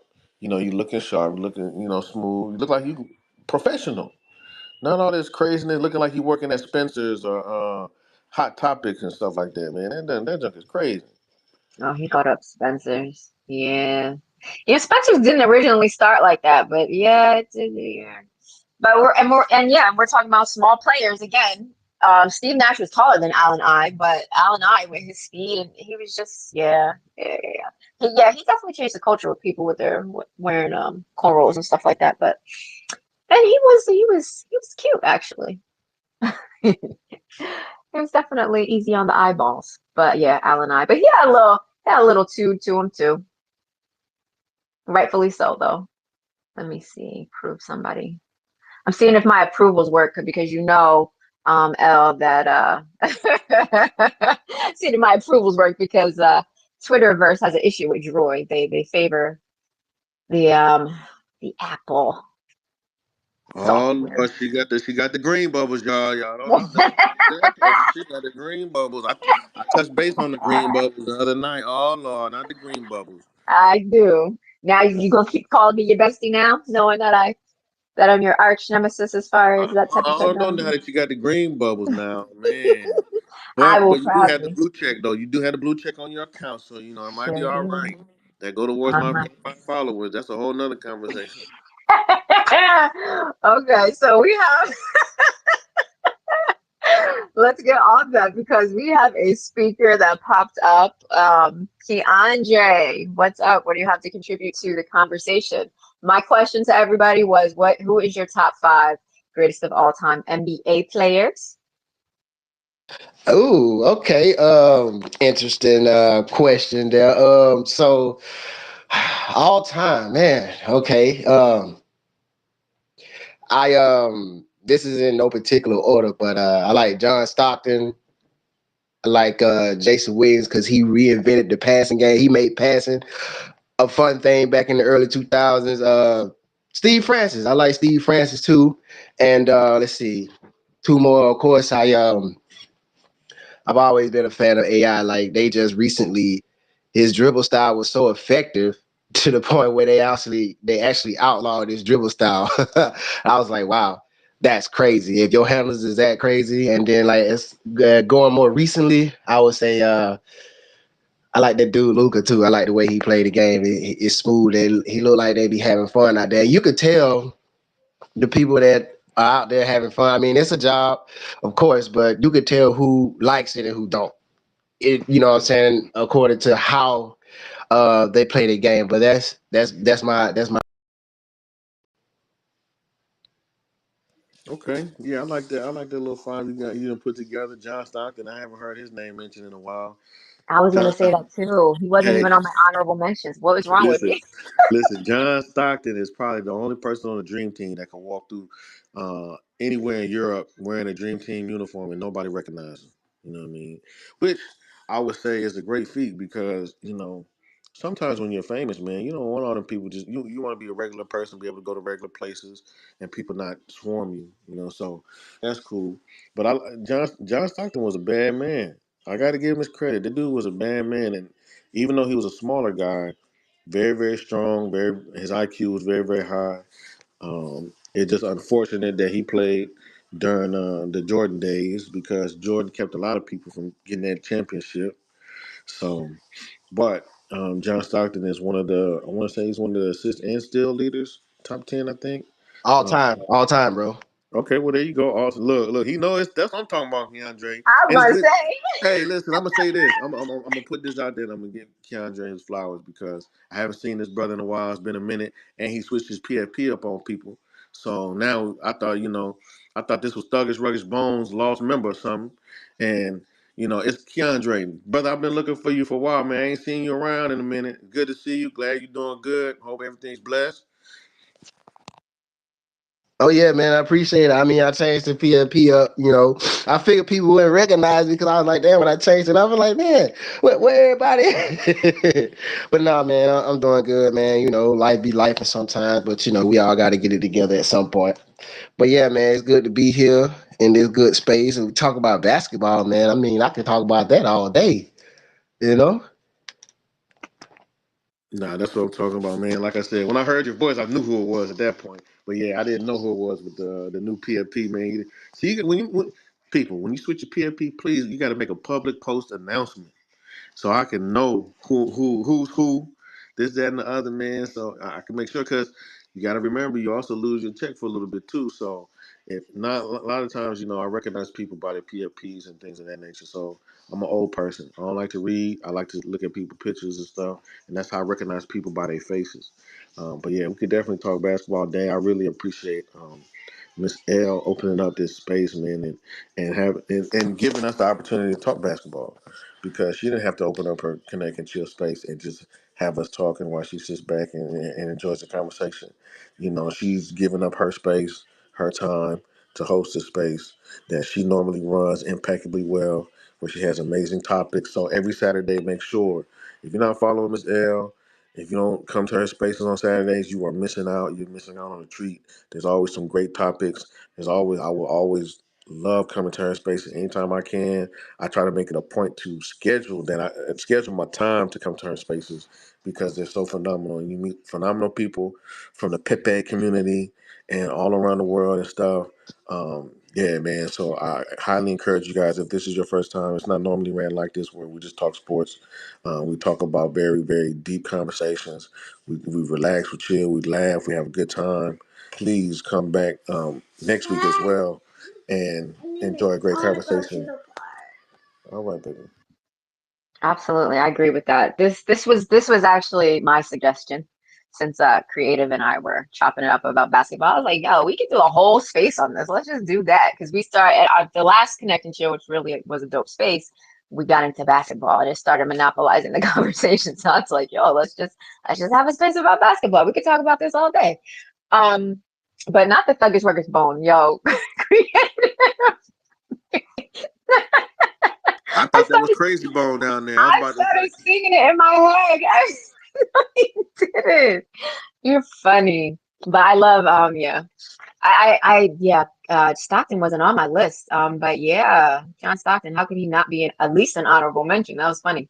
But yeah, he was a tiny little guy too. But not tiny. I'm tiny. I keep saying tiny because on the screen against the rest of the teammates and the opposing team, yes, they look tiny. But they're standing, the smallest person I mentioned stood 6 foot. They're not tiny compared to me, but they're tiny compared to the rest of their teammates. They just look tiny. But yeah, Stockton was dope.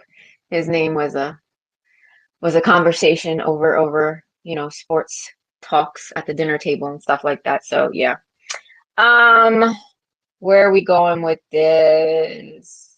Um, so I had to mention his voice too. I love accents, y'all know that. So I was happy that he popped up here. I was like, yeah, let's hear Keandre. I don't care what he's saying. Let's just hear his voice. So that's just me. But yeah, guys down in the listening lounge, thank you for coming. Thank you for staying with us. Thank you for chilling with us. If you have anything to add to the conversation, it doesn't have to be about b-ball. It doesn't really.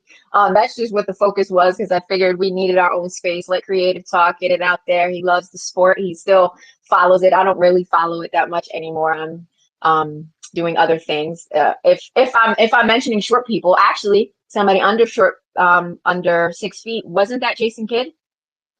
He was actually. Jason Kidd was like 6'4". Was he? No, why did he look so damn tiny? Now, if you went Are you Hey, like, you go sure? with that tiny shit, man. He I said don't know tiny. why he Like, looks so tiny on the freaking. He looks so tiny. Why did he look that you know tiny? who you know who actually was tiny though? Nate Robinson. Cause me and Nate Robinson the same height, 5'6". So Nate Robinson is tiny. The rest of them dudes, But they walking no, why did refrigerators. he look so tiny? I don't know why he looked tiny to me. He looked tiny. John looked tiny. Alan I looked tiny, but they weren't. That's so crazy. Just up Did you against the adjust? team. Did you adjust your glasses to the frame of reference on the TV? That could have been it. You're funny. a hawk? Yeah, That's man. what. See, Oh, you I got thought it you messed said That's up. it. hog. I was That's My what about I to bad. said. say, it's that accent, Keandre. It's that It I accent. feel is. you. My bad. Because I My was like, bad. oh, his accent got me. He said hog. I didn't know he said hog. Okay. Yeah. Funny. Hey, because there's a huge difference in being a hawk and And a a And ball ball ball hog. hog. hog. Yeah, That's I me. know. I know. I know. There's a And huge that's what I was Everybody difference. started to saying. say it. My bad. That's what I was saying. The huge difference between Kobe and MJ is Kobe utilized the team. MJ was just give me the ball. I got it. So So, so, well, let's talk about it real quick. So, a lot of there are people that don't know sports that they call Kobe a hog, and so if you listen, there's an interview that was done on All the Smoke that is Matt Barnes and Steven Jackson, their podcast, and they have a guy on there from Cali. His name is Phil Handy. He's currently an assistant coach for the Lakers. So Phil Handy talks about this interview. It talks about this time working with Kobe. So one of his first jobs in the NBA was to be like the assistant coach that kind of built a relationship with Kobe, did things with Kobe, worked out with him and stuff like that. So when he first started working with Kobe, Kobe said, "All right, man, look, meet me tomorrow at 4, right?" So Dude wakes up, dude gets up, whatever, does his day, whatever, then heads to the gym around 4 p.m. Doesn't see Kobe. Comes back the next day to practice and was like sitting there. Kobe comes in. Kobe goes, "Hey man, where the hell were you at, man? I was looking for you yesterday, man. You don't, man. If you can't be there, then don't even, you need to quit. None of you had this job, man. You don't even know what you're doing, man." It was getting on the bus. He's like, "Hey man, I was there, but I didn't see you." He said, "Man, I showed up at 4. You said 4 p.m., right?" It's like, "No, 4 o'clock in the morning." He said, 4 o'clock in the morning, man. You're supposed to be there. That's the time I start working. I don't know what you're talking about. These other guys, man, they working out at 4 p.m.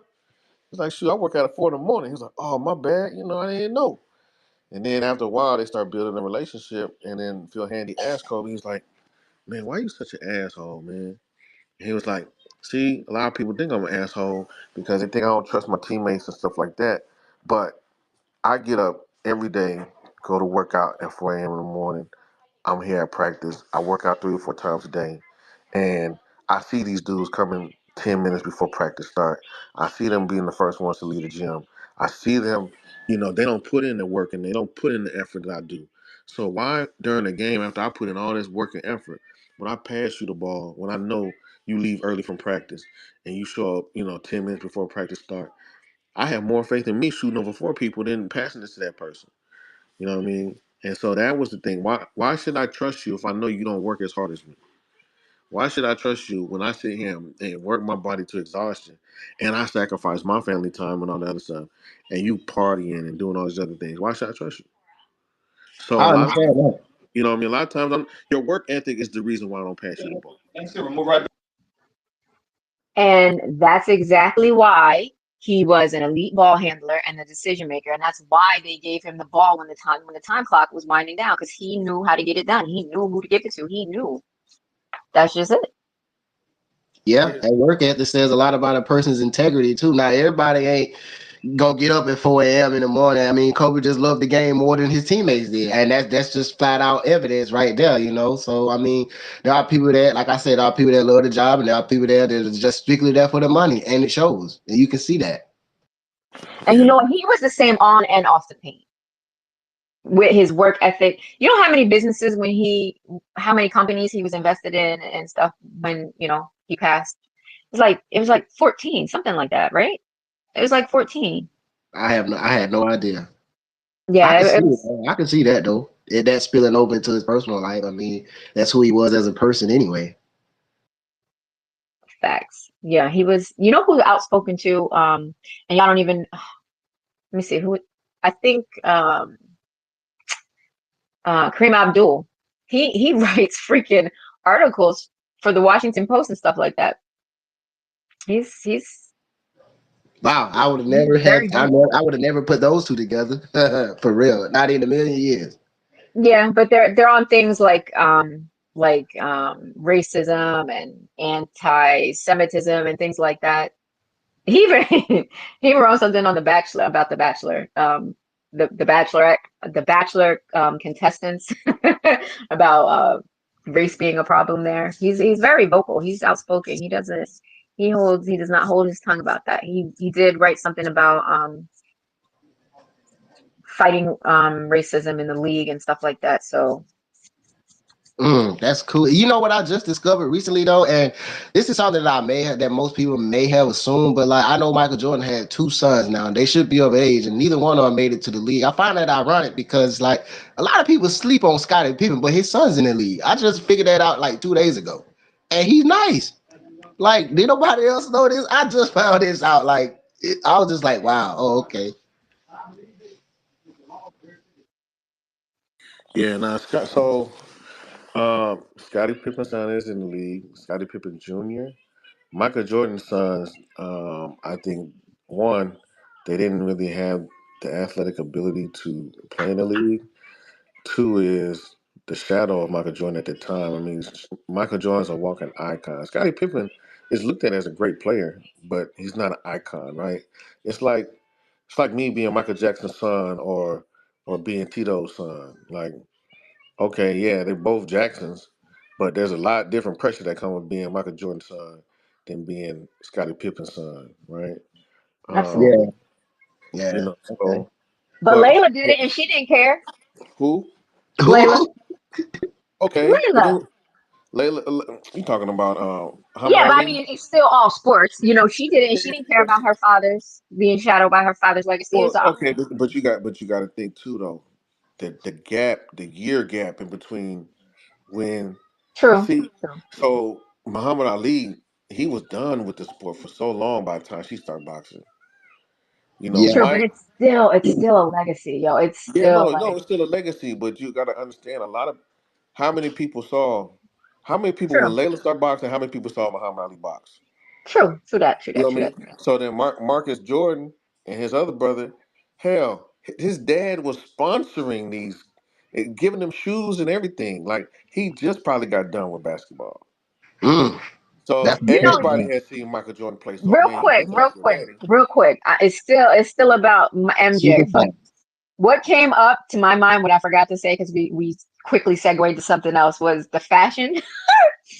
All I could think about when y'all said how people coming up to these daggone games not wearing suits and stuff, all I could picture was MJ in the damn cowboy boots with the with the suit tucked in. What the hell? Okay. Yeah, he did That, that. that's random as fuck. That's random He as did hell. do That's that, the but it popped in my foul. head. I was like, yeah, right, with MJ with the damn. Out of all the files you had, that's the one you chose. That was yes, yes, that's the one because it I think it traumatized me a little bit to see MJ in some damn cowboy boots, but his suit pants tucked in. Yeah. That's Anyway, I funny had to as say hell, that. though. That's funny as hell, though. But And no, that's how my mind works. My mind is funny. I try to I try to find humor in everything. So that was funny to me. I was like, that's no, good. MJ I did it. like that. That's So good. I yeah, like that. That give me my good. That give me apologies. good ammo to crack some jokes every now and then. It's fine. Listen, I could give it as well as I could take it. I was crying over here, what you getting at me. Oh, so so file blank, huh? Yo, that was funny. I was done. But create my bad. I just had to say that because it came back to my brain. Oh no, you good, you good. I wanted to throw out one more Kobe story before, this thing probably wraps up soon. So Kobe was Gerald Henderson Jr. tells this. No, Gerald Henderson tells his story about Kobe coming to play. He's playing against the Charlotte Bobcats, and he's working out, whatever. And then all of a sudden, Gerald Henderson looks at him and notices that there's one of the arena workers comes over and like talking to Kobe, and Kobe's like pointing at the rim and stuff like that, right? And so then, he was missing, because he was missing shots and stuff like that, and it was shocking to see Kobe miss these shots. And so then when they came out with a ladder and they started messing with the rim or whatever, and then Gerald Henderson asked the guy, once Kobe was done working out or whatever, he asked the guy, "Hey, what did Kobe say to you?" He said he was telling us that the rim was a quarter of an inch off, and Oh. that the height was a quarter of an inch off. And he said, "Okay, so when you guys came out and checked it, what was it?" He was like, "A quarter of an inch off." Damn, so he was a carpenter too? Okay. No, I mean the Shit. fact that you know your shot so well and you shot so many shots that you could Yeah. tell You can when the tell Yes. if it's rim is off. off. You can tell if it's off. For real. Yeah, I feel Crazy. you. But one question, do we expect anything less from Black Mamba? That is the question. That's No, the whole no, we question. don't. No, we don't. He was Is it He phenomenal. didn't have surprising? to he Is it didn't have to surprising? adjust his glasses or nothing. He was on You know point. what? I You're gonna agree leave with my that. glasses alone. I like your glasses. They make you look sophisticated. Don't be trying to catch what I'm saying. I No. just thought What we did was you gonna say? glide No. past that. What did you We could say have just glided yesterday? past that. No, I can't. I can't do that. Whether it's at me or at somebody else, I still want to bring it up. Yo, what did you say? I didn't adjust my my glasses to the width and the frame of the freaking TV or the TV or something. I don't know what you said, but that was hilarious. That's what I said. I gotta play that back and clip that. I'm gonna clip that and keep it. That shit was funny. I don't care. Listen. I have such. Some can say I have a warped sense of humor, but listen, I have a sense of humor nonetheless, and everything is funny to me. A lot of things I can find humor in, and listen, laughter is the best medicine.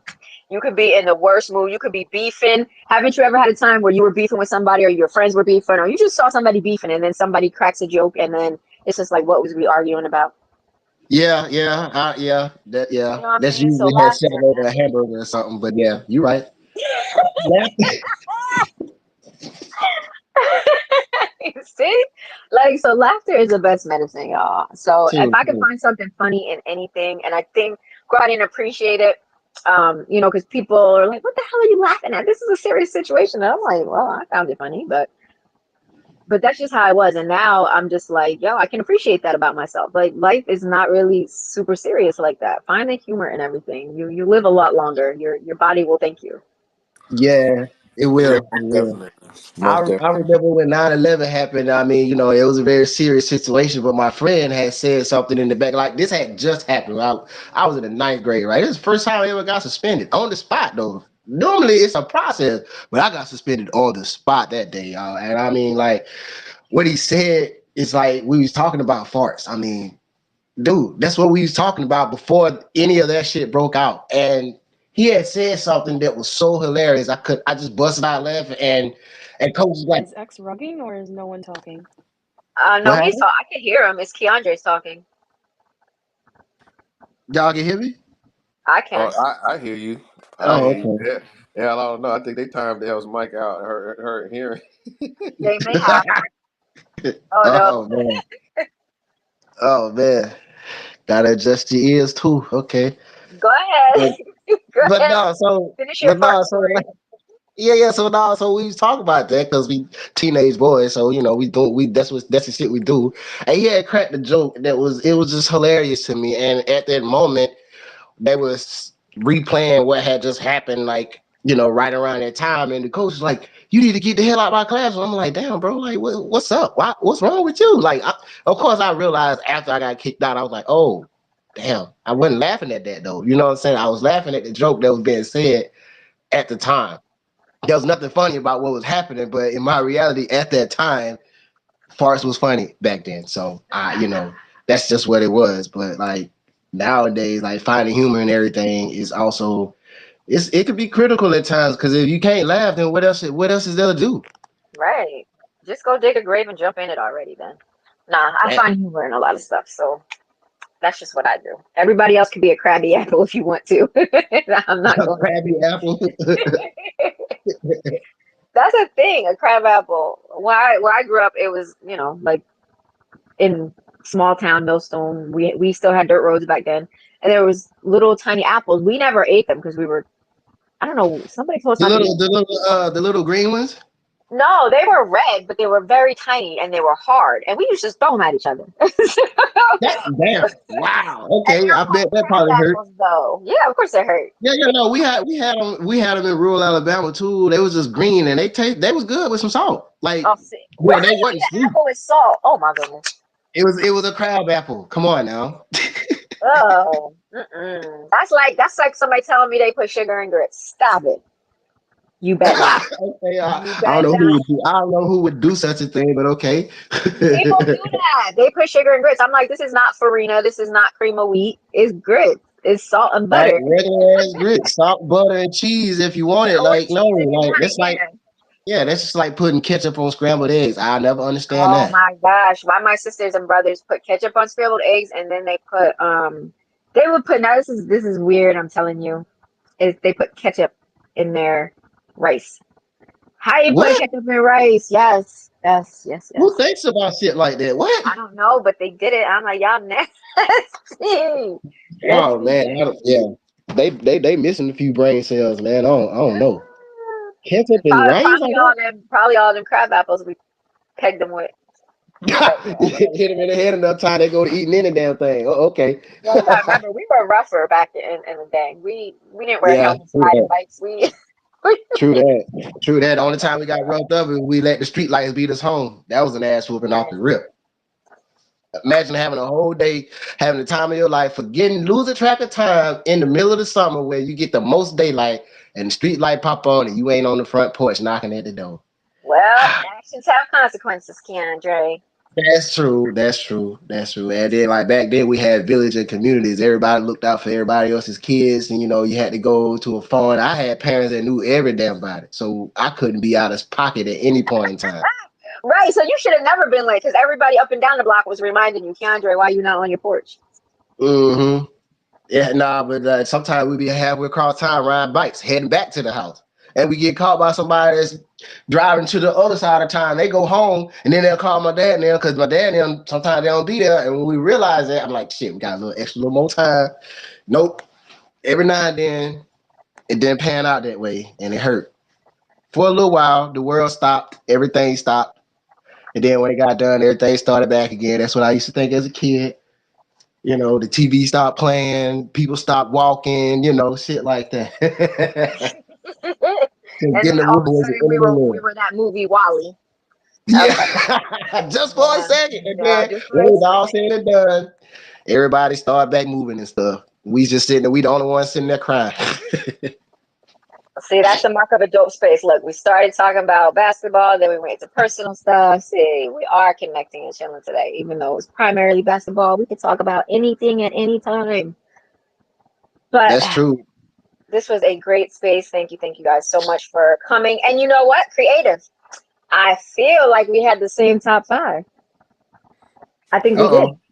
I think we did. Let's run it back. We had Kobe. We had Kareem Abdul-Jabbar. We Yeah, had Wilt Chamberlain.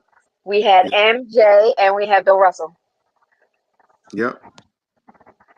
Woo woo! Ah, she went back. She found that file, bro. Pulled it up. There it is. Oh, Keandre can't come to our spaces no more. Hell yeah, she Nah, right clicked on you that one, make bro. She you right made clicked me on that one. laugh. You made me laugh. So we did. So that's dope. But I'm gonna throw the mic. Thank you guys. Thank you, Tiona. Hey. Margie for hanging out with us. I think you were with us for quite a minute. And Aspen down there. Thanks for hanging out with us. Thanks for rocking with us. Next time, feel free to grab a mic and come up and talk, ask questions. It doesn't matter. Safe space. You can talk about anything. You could fart on the mic. We'll find it funny, and I'll say, hey, that's not very ladylike or very gentlemanly like, and still laugh about it anyway and tell you smell through the mic and all that good stuff. But y'all are free to come up and ask anything at any point. This is Connect and Chill, even though it was focused on b-ball. You see, we went to, back in the day stuff, talking about crab apples and all that stuff. That's the mark of a good space host, co-host, and all of you guys, speakers and people in the listening lounge who support us every single time. So that is my wrap up. I hope that you guys enjoy the rest of your freaking Saturday, whether it is morning, whether it's afternoon, whether it is evening, whatever time of day it is for you. I hope you enjoy the rest of it, relax, recharge, get your goals set for next week or start them tomorrow, either way. But enjoy the rest of your day. And I'm going to pass the mic to Creative before we give it back to Elle to close up the space. Hey, yo, everybody! Thank you for coming. The people that popped in, the people that got a mic, the people that spoke, all the people that's going to be listening to this later on, man. Just hearing people, having a good time, enjoying life, regardless of what the topic is. Right? Today we talked about basketball, but we just like to have, like it says, connect and chill. We like to connect, chill, have fun. Man, Saturdays are usually when people get to start their weekend because Fridays most of us work, but so Saturdays is always good to wake up, get positivity, get good vibes, things of that nature. So Miss L, we cannot thank you enough for handing over your space and letting us rock in it. You know what I mean? And you just sitting back and enjoying everything, man. It says a lot about your character for you to be able to allow other people to rock out in your space. Not a lot of people are willing to do that because they're so controlling over their spaces and stuff like that. They're so hands-on, they're so micromanaging that they don't really like to give the steering wheel over to others. So the fact that you give others the opportunity to come into your space, not only speak freely, but also be able to co-host and lead some of the conversation, that just shows how great and kind your spirit is.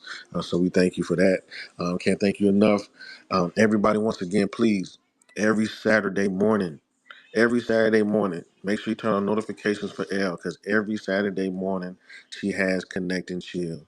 It is it's a phenomenal space for you to just get, like I said, positivity. Fill your cup up with positivity, because throughout the week we get drained. Make sure you support. Make sure you show some love. Follow. Make sure you follow OAJ. She'll come into your space and be the spark in the room. Make sure you follow Intricate One, Keandre, Margie, Aspen, everybody that's in here. Or hey, everybody's good people. So show some love, build your community, and let's continue to connect and chill. Now I'll pass it over to Elle. Thank you. Thank you. Perfectly said. As we wrap up another Saturday here together, Connect and Chill, I just want to extend a huge thank you to OAJ and Creative for this very informative discussion that was filled with passion and lots of laughs. It puts a huge smile on my face when I'm listening to people talk about topics that they enjoy. And I know you all probably realize I didn't really have much to say today, but sometimes it's not about talking, it's about listening, right? You got to let someone else hold it down that knows what they're talking about. And they came prepared. You guys heard the notes, right? Because I heard the notepad, it was going. So I really had a lot of fun today just listening and allowing you guys to take over and do your thing. I'm sure all of you learned at least one new thing today. I have my notes. I learned a lot of new things. I got Bill Russell, I got Will Chamberlain, I got Kareem Abdul-Jabbar, Peg, I didn't forget you. I got notes. So I learned lots of new things. I do want to also thank the amazing speakers we had, Intricate, Keandre, Benjamin, Peg. You all added to the conversation. And of course, our listeners, everyone who joins us, whether live or on the replay, your participation makes a space worthwhile. And for those catching the replay on Audacity, I appreciate you giving our stream your time today. I'd love to connect with you and hear your thoughts or topics that you might be interested in discussing, because you never know what we might talk about in this space, as you can see today. But you do know it's going to be filled with lively discussion, positivity, laughs, and good vibes. That's what we're all about here. It's been so fun sharing part of my Saturday with you guys. I'm glad you came prepared, did your thing. I loved it. So we'll keep the conversation going, continue to connect, and I hope everyone enjoys the weekend.